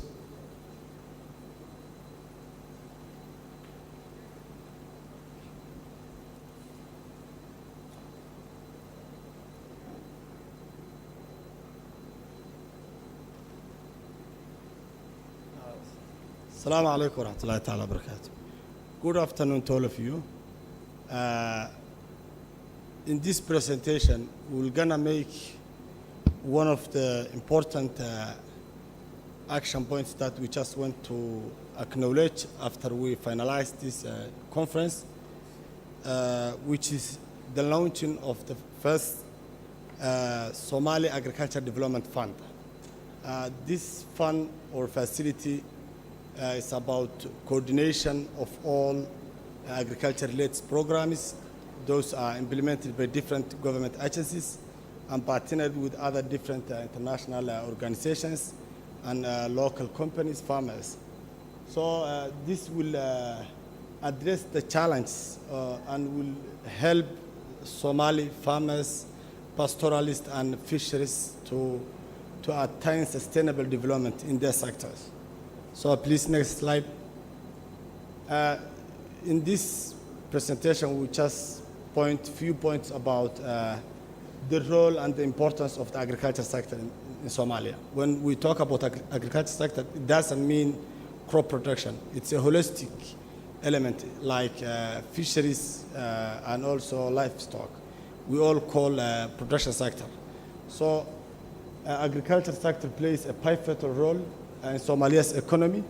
It accounts over 60% of the gross domestic product and providing significant employment opportunities.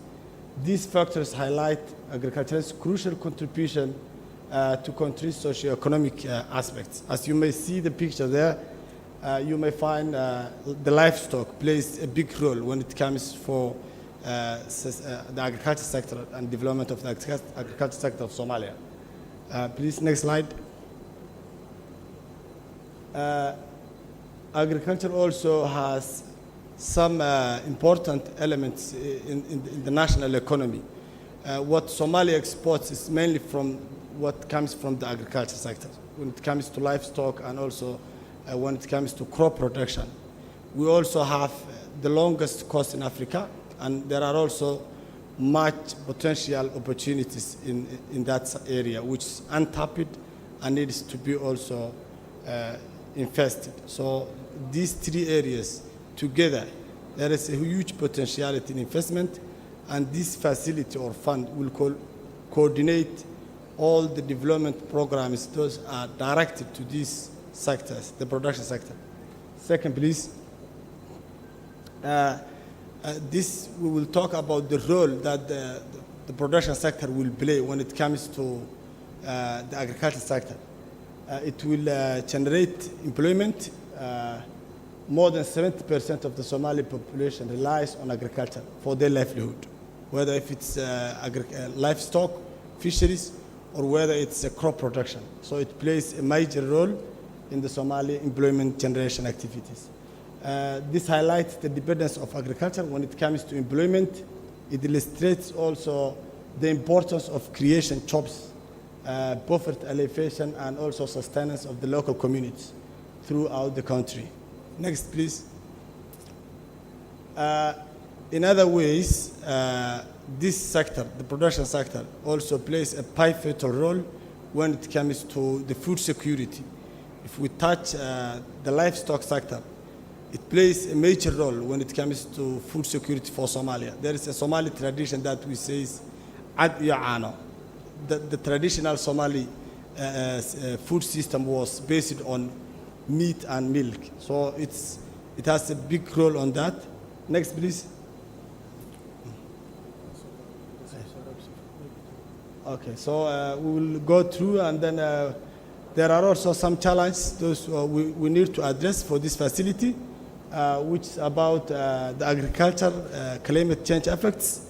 There are also some other important elements when it comes to the infrastructure and the market barriers, and also limited investment. And that's why we brought all these international organizations to come together to join us for the investment opportunity for this sector. Go ahead, please. The response, this is where we want to launch. Based on the challenge that we presented, whether it's climate change, whether it's infrastructure challenge, market barriers, and also the limited investment, we want Somali Agriculture Development Fund to chime in. And under the leadership of His Excellency Minister Mohamed Abdi Hayir Mareye, Minister of Agriculture and Irrigation, who took this initiation to join the whole production sector and make this fund operational. Go, please. So this, go, please. This is the structure I just want to present. The foundation of this facility. We have 3 land ministers: Minister of Fishery, Minister of Livestock, and Minister of Agriculture. We have also a role to banks. Those are already had a presentation this morning. They have a place that they can jump in. We also have other international partners, whether it comes to EU, World Bank, and then we will have a board of directors those will manage this. Go ahead, please. So the areas that we just want to focus is the capacity development. We need to develop the capacity of the production sector of Somalia, which will boost the economy and the investment opportunities in Somalia. Go ahead. It will also support on responding the challenge that we mentioned. It will also develop the infrastructure and the investment that needs to be taken when it comes for the infrastructure area. Go ahead, please. So the other important point is that the market access information, and that's why we brought almost 100 Somali local communities and business owners to connect with the international partners. Those are also engaged with this sector, this production sector. Go ahead, please. We will also raise some financial support for the local farmers and also local pastoralists and the production sector in general. Go ahead, please. So this is the end, and this is what we want to have after we finish this conference. We should have to have something that's tangible, and this platform would advocate for the rights and the development of the Somali agriculture sector. Thank you.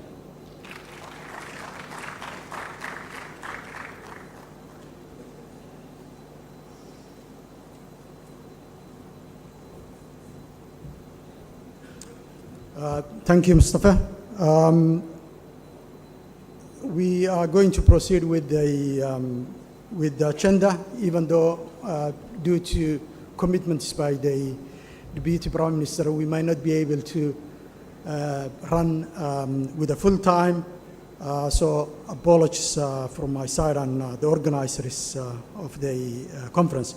Let me open the closing remarks by Her Excellency Karen Johnson, European Union Ambassador to Somalia.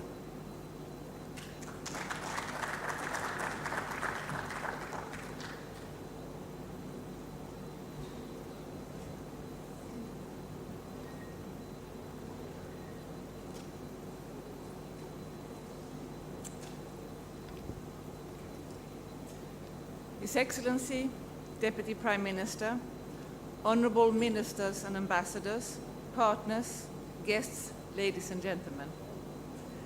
It's a pleasure to be here again today, now to close the International Conference on Agri-Value Chain Investment.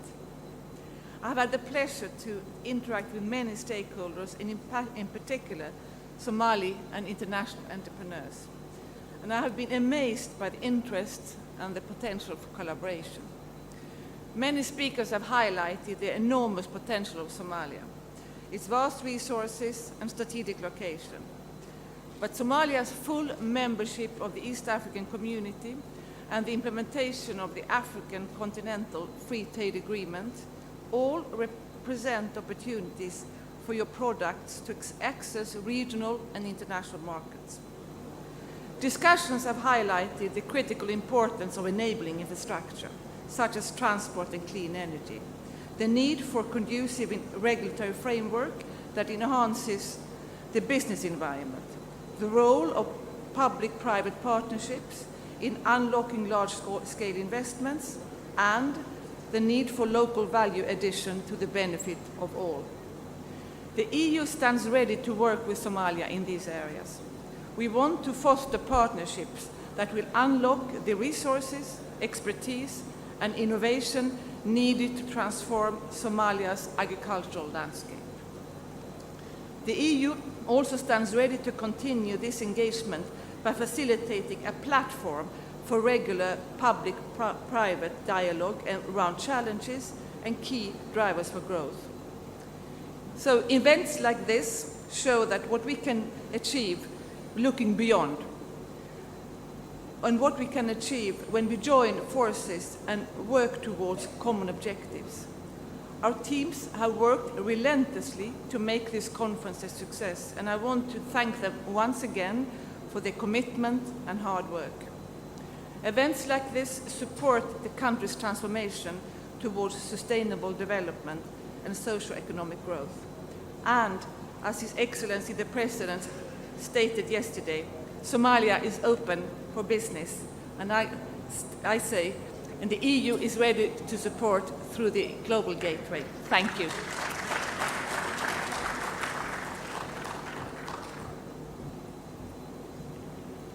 Thank you, Ambassador Johnson.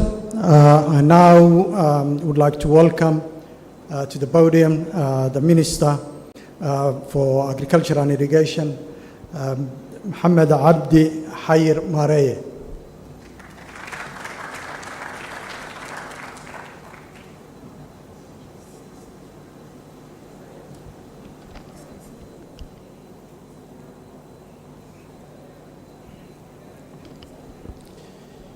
Excellency Deputy Prime Minister, ambassadors, international organizations and companies, Somali different stakeholders on agriculture, everyone in the room, good afternoon. Excellency, we welcome you to the conference of the first International Agro-Value Chain Conference, which is going on here since yesterday.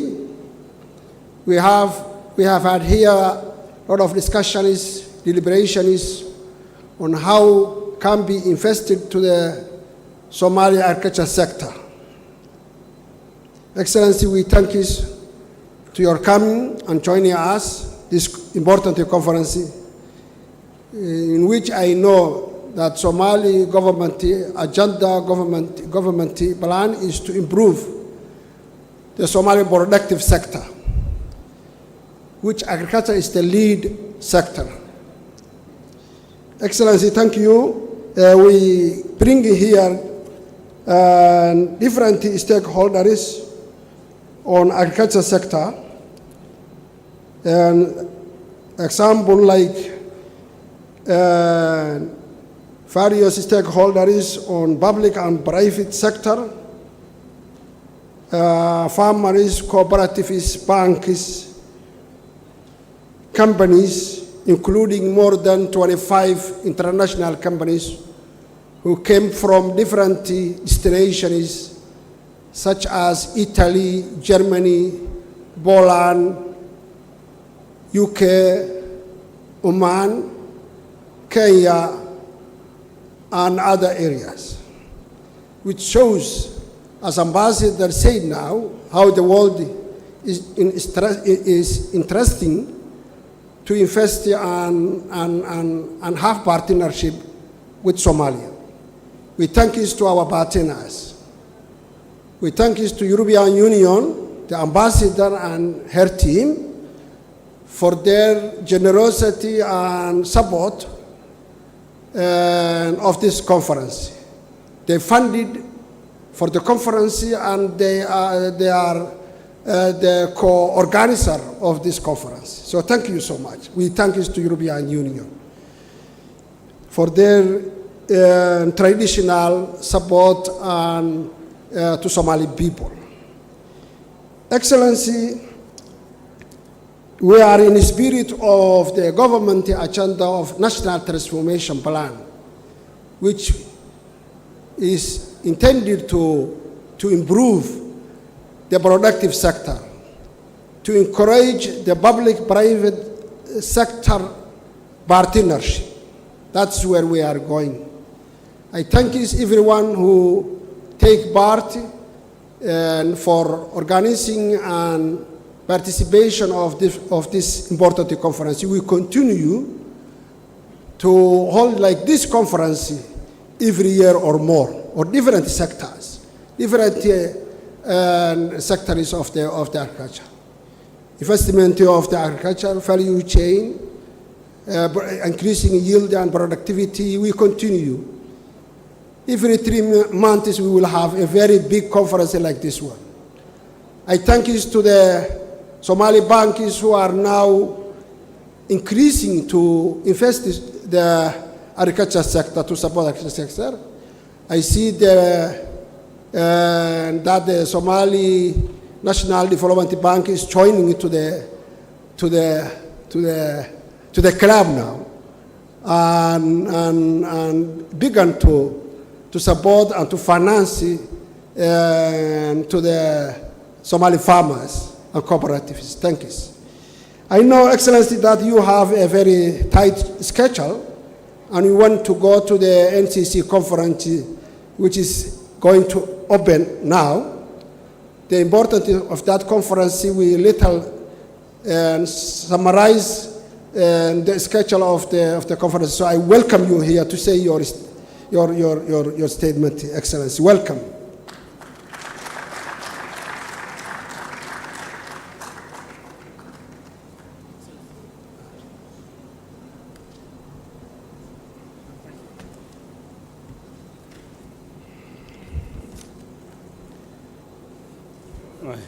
بسم الله الرحمن الرحيم.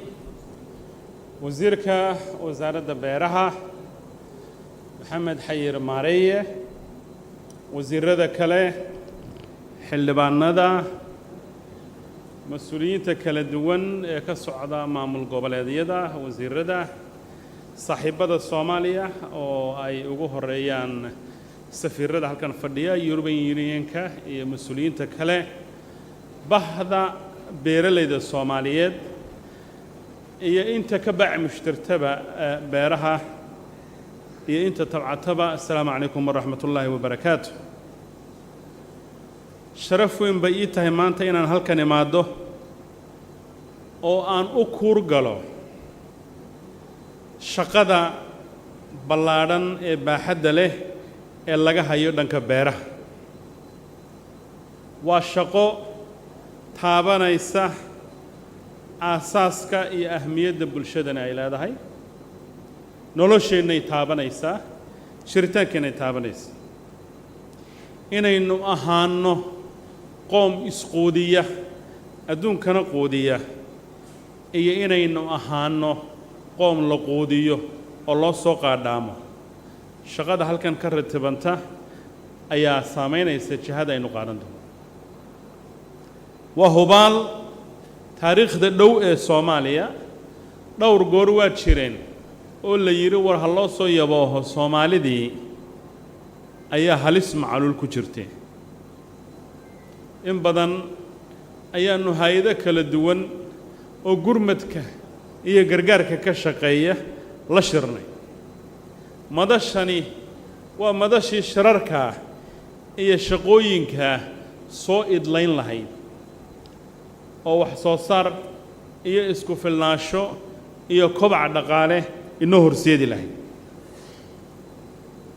waxaan rabaa marka u horreysa inaan run ahaantii si buuxda u bogaadiyo hal abuurka yididiilada iyo jihada uu la yimi wasiir maxamed xayir maareeye iyo wasaaraddiisu oo uu in badan yidhi war bal xagga wax soo saarkaynu aadno waxaad aragteen isagoo jawhar jooga oo cagacagaf dusha ka saaran waxaad aragteen isagoo xabxab iyo muus sida waxaad aragteen isagoo u doodaya gaadiidleyda beeralayda ka soo qaada maantana halkan ayuu isugu keenay shir noocani beryaha kama dhicin geyiga khaasatan xagga beeraha in sodomeeyo kambani oo caalami ah madashan la isugu keeno oo halkan aan kula kulmay nin ka yimid dalka Poland oo yiri waxaan ku takhasusay qalabaad beeraha la xidhiidha wadaad ka yimi Ingiriiska oo isna ku takhasusay sida biyaha looga saaro badda biyaha badda loo macaaneeyo waaba maqli jiray hebel biyaha badda macaaneeyo Soomaalidu way rumaysan jireen iyadoo shaqo baa timi waxaan kaloo la kulmay qoliyo kale oo ka yimi Austria Germany dalalka kala duwan iyo dalalka dariska oo mid walba uu xirfad gaara aqoon gaara iyo product gaara wado waxayna baadi goobayaan ma aha Soomaali gaajaysan oo ay quudiyaan ma baadi goobayaan waxay baadi goobayaan Soomaali la noqda partner ama la shirkooba oo ay geyiga Soomaaliyeed ee rabbi uu nimcooyinka ku galladay wada beertaan oo ay maalgashadaan maalin dhaweyd waxaan la sheekaystay nin Soomaaliya oo arrimaha beeraha u dhun daloola wuxuu ii sheegay in magaalada Jowhar dusheeda iyo jinka webiga ay bariis ka beeraan hadafkooduna uu yahay 3,000 ee hektar ee kacaanka halbeega u ahayd inay ka miro dhaliyaan waxaan halkan kula kulmay iyo maalinta beerahaba markaan wasaaradda tegay dad Soomaaliyeed oo hablo iyo rag bale halkaas ay qaarkood fadhiyaan oo muuskii aynu soo lugaysiin jirnay u naxariistay oo packaging u sameeyay oo processing u sameeyay oo liintii iyo muuskii iyo sisintii iyo liindhanaantii iyo bambeeladii iyo wixiiba sida adduunku u dhaqdo ina baray beledweyn Kismaayo Doolow Gaalkacyo Ceergaabo Laascaanood Baydhaba meel walba tagto dad baa si cilmiyeysan beerihii u falanaya greenhouses calaf marka sawirka Soomaali ka baxaya ma uu aha xilliga abaaraha waxa jira sawirro qurux badan oo maanta halkan lagu soo ururinayo waxaan rabaa inaan ku hambaliyeeyo bahda baaca mushtariga oo si run ahaantii feejigan indhaha ugu haysa sektorkan wax soo saar kale bahda cilmi baadhista iyo jaamacadaha oo teknoolajiyadii waxa loo yaqaan smart irrigation halkaas sawiradaas aad ka aragtaan beerihii oo mashiin ay ku firdhinayaan biyaha wuxuu ii sheegay wadaad halka aan ku arkay 4 mas'ale in loo baahan yahay lacag yar iyo biyo yar iyo fertilizers yar iyo tacab yar wax lagu soo saaro baa la rabaa buu yiri maxaa marka inta soo dhan suurta gelinaya aqoon baa suurta gelinaysa bal dhanka dawladda aan ku soo gunaanado dawladdan dan qaran waxa halbeeg u ah in Soomaaliya ay noqoto mid iyadu isquudisa adduunkana wax u iibgeysa sanadkan dhamaadkiis wasaaraduhu way og yihiin waxaanu furi doonaa laabab waaweyn laababka qaarkood waxay qalayaan oo dhambalayaan oo miiska soo saarayaan xaaladda dhabta ah ee beeraha ama beeralayda Soomaaliyeed maxaa ka dhiman maxay haystaan maxaa loo baadi goobi karaa aan ka soo bilaabo aqoon-yahankii halkan inoo soo bandhigayay siduu inoo sheegay access to markets sisinta Soomaaliyeed suuq weynaha adduunku aad buu ugu baahan yahay laakiin dawgii ay mari lahayd baa la rabaa waxaa la rabaa bambeelada Soomaaliyeed ee marka ajaaniintu ay cunto ay la yaabaan sidii loo dhoofin lahaa oo added value aynu soo saari lahayn waxaa loo baahan yahay bangiyada sida bangiga horumarinta ee halkan fadhiya inay la yimaadaan ee hodan ay hogaamiso hal abuurkii loo keeni lahaa bankable projects oo infrastructural ah oo sector specific ah oo suurto gelinaya hooyada Soomaaliyeed ee beer yar leh iyo ninka ama gabadha beer weyn oo dhowr milyan ah dhaqan gelinaysa access to market waa arrin wasaaradda ganacsiga beeraha xafiiska ra'iisul wasaaraha qorsheyntu intay iska kaashadaan daw loo sameeyo lagu iibgeeyo waxa iyana hubaala haddii waddadii aanay dhisnayn haddii dawgii uu jajaban yahay haddii kanaladii ay mataqaanaa ay awdan yihiin dee beeralaydu wax ma soo saari karto waxaan bogaadinayaa iyana projectka kale ee la yiraahdo Jowhar upstream maxay ahayd upstream oo kanaalkii weynaa ee Saabuun ilaa xawaad la soconayay lagu furayo 170 milyan oo dollar baa la gelinayaa 100,000 oo beeralayda Soomaaliyeed buu noloshooda bedelaya wuxuu hoos u dhigayaa sixirka waxyaabaha la iibinayo waxaana laga maarmaya in dibadda laga soo dhoofiyo ay dhaamamkii waaweynaa waxa hubaala dadka Soomaalidu marka ay helaan tasiilaadka iyo logisticska inay wax qabsan karaan waanu tagnay annaga iyo wasiirka biyaha madaxweynaha Hirshabeelle waanu soo aragnay dawladdan waxa u qorshaysan in la dhambalo oo la yiraahdo xagga marketingkana wax laga qabto xagga inputka infrastructure-kana wax laga qabto xagga teknolojiyadana wax laga qabto xagga maalgelintana wax laga qabto wax soo saarsaas ku yimaada qorshaha qaranka ee soo socda food security arrinta food security Soomaaliya ma rabto inay ku tilmaanaato dalalka ay ka jirto amni darro cunto oo haddii marinka baabul mandab maalmo la xidho bariyahan waaba la isku hayaa aynu qabandida Ukraine ka timaado intaynu weyno macluul u dhimanno Jowhar markii aan tagay waxa meesha beero iyo sisin iyo masaga ka baxaysa waaban yaab ceelbuur iyo geeyigaas oo dhan markaad tagto iyo bay iyo bakool waad garanaysaan digirta iyo nimcooyinka lagu beerayay haddana dee dhuusamareeb baan badab yarshadayno waa ka wasiirkii halkaa fadhiya iyada naftarkeeda wax badan ayaa laga beeray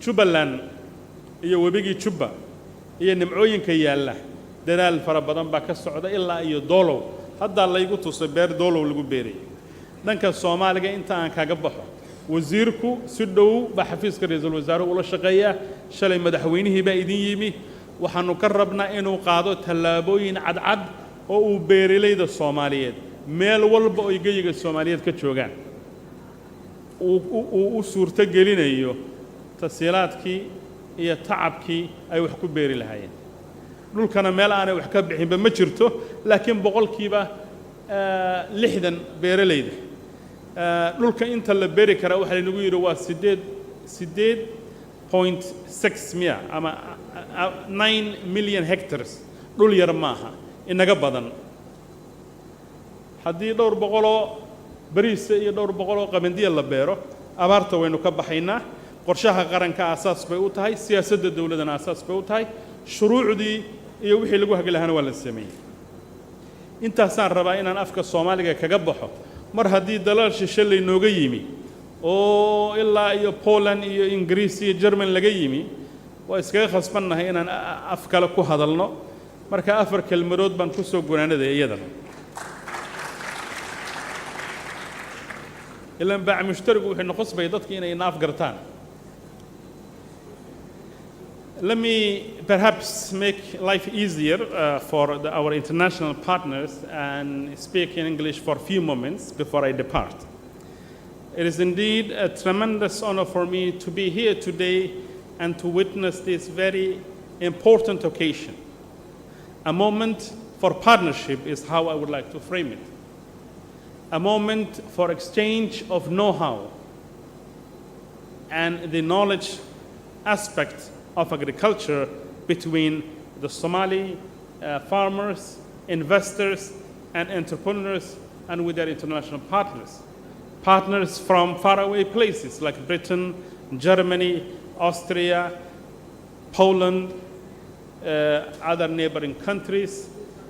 Yeah? Yes.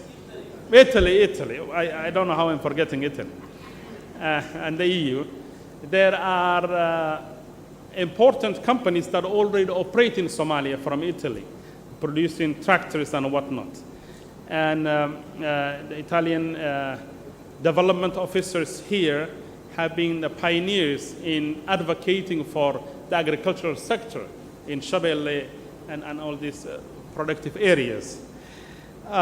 This is a very important moment for us. It is a moment that is contrary to an image that Somalia has been associated with, an image of hunger and destitute. That is something of the past. Even the color is indicative of a brighter and a greener future. It is a moment of equal footing. It is a moment for the establishment of partnership. Not partnership between the Somali government and the other governments, but more importantly, with the Somali business entities and international partners.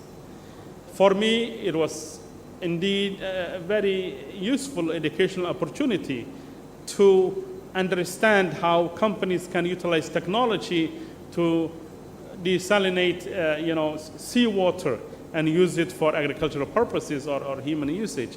The utilization of drip irrigation, technology, climate smart systems, seeds, fertilizers, and how they work. I went through all the stalls and I found it to be very useful. And I'm sure the very highly adaptive and good learners of the Somali private sector can utilize that. With about 9 million hectares of arable land, there is a great opportunity to invest in high value sectors. From lobster to sesame, from grapefruit to watermelon, from the frankincense and other Arabian gum products. The Somali landscape is blessed with very diverse climatic conditions that allow for the growth of products throughout the year, a privilege that many other communities do not enjoy. But yes, we understand that there are some fundamental structural challenges. We are not oblivious to that. In the arena of infrastructure, irrigation capabilities, technological know-how, investment, research, there is a lot to be done. And that would be carried out by the participants of this very important forum that are bringing different expertise to the table. As the government, as we try to change our national development plan to a national transformation plan, we have identified food systems and agriculture as one of the most important areas of investment. Investment for the government, an area of investment for our partners. So as we make gains in the security front, as we stabilize newly liberated areas, we are anticipating an increase in the number of non-Somalis, businesses, people, entrepreneurs who would come here and partner with the ever-resilient Somali private sector. What do we need as a government? We must create the viable, legal, and regulatory environment that will ensure that the investment of others is protected. That's why we have the Investment Protection Act and Promotion Act. We have to ensure that we dedicate a significant amount of government's development aid and other resources to the productive sector, and we are making gains in that front too. It also requires us as the government and the Somali private sector to manage and maintain our relationship with our outside partners. As we are impressed with what you bring to Somalia, I'm sure you are also impressed with what the Somalis have to bring to the table. I see representatives from the IFC, the investment wing of the World Bank, and we're hoping in the coming 5 years, more investment would go into the productive sector, in agriculture, in its totality. From a policy perspective, we will work with the minister in finalizing any pending legal framework. We will work with him in aligning the ministry's strategic priorities with the government's overall priorities. We will ensure that any climate finance coming our way goes to the sectors that are productive and need the most, and not in some stand-alone projects that probably are not of much utility to Somali people. We will provide the leadership, the minister will provide the leadership, and the private sector will provide the much needed leadership and the know-how. They know better than we do. Our task is just to create the environment for them. Let me conclude by thanking our partners, the European Union, Italians, Germans, everybody here, and all the institutions who have invested in this event. Moments like this produce relationships, and those relationships can lead to great business ideas. I know the energy that went into this, the effort that went into it, and I would like to thank all of you for your efforts, and thank you very much. And I have to go and attend another meeting.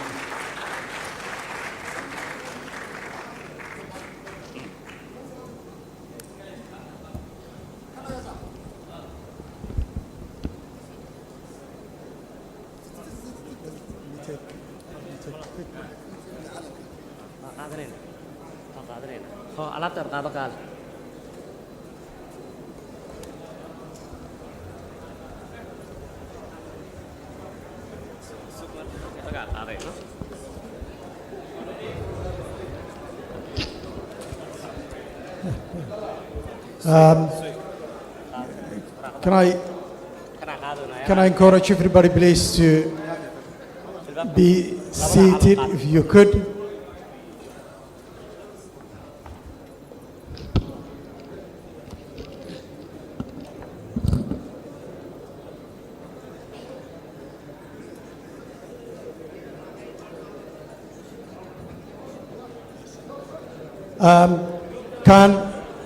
Can international companies who presented join us, please? Plus, the presenters of the presentations today, including the Somali business. Everybody, please join us at the podium.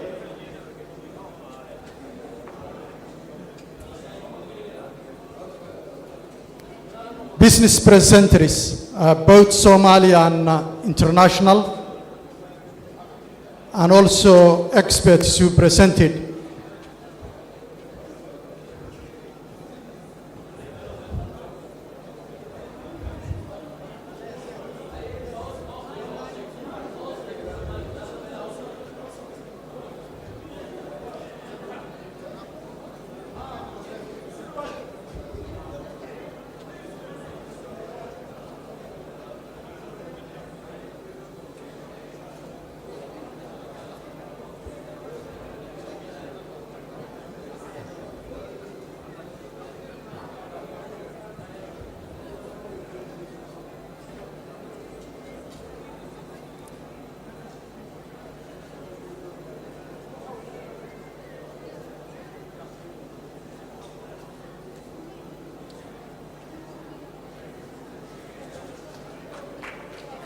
Good, good.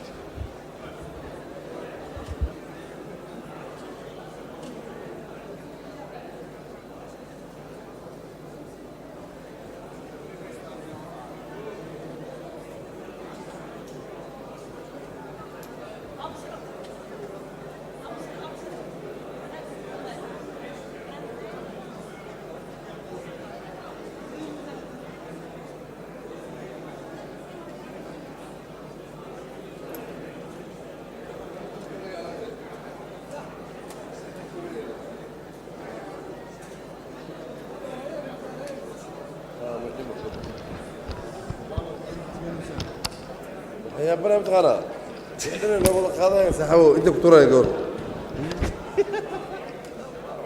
الله ده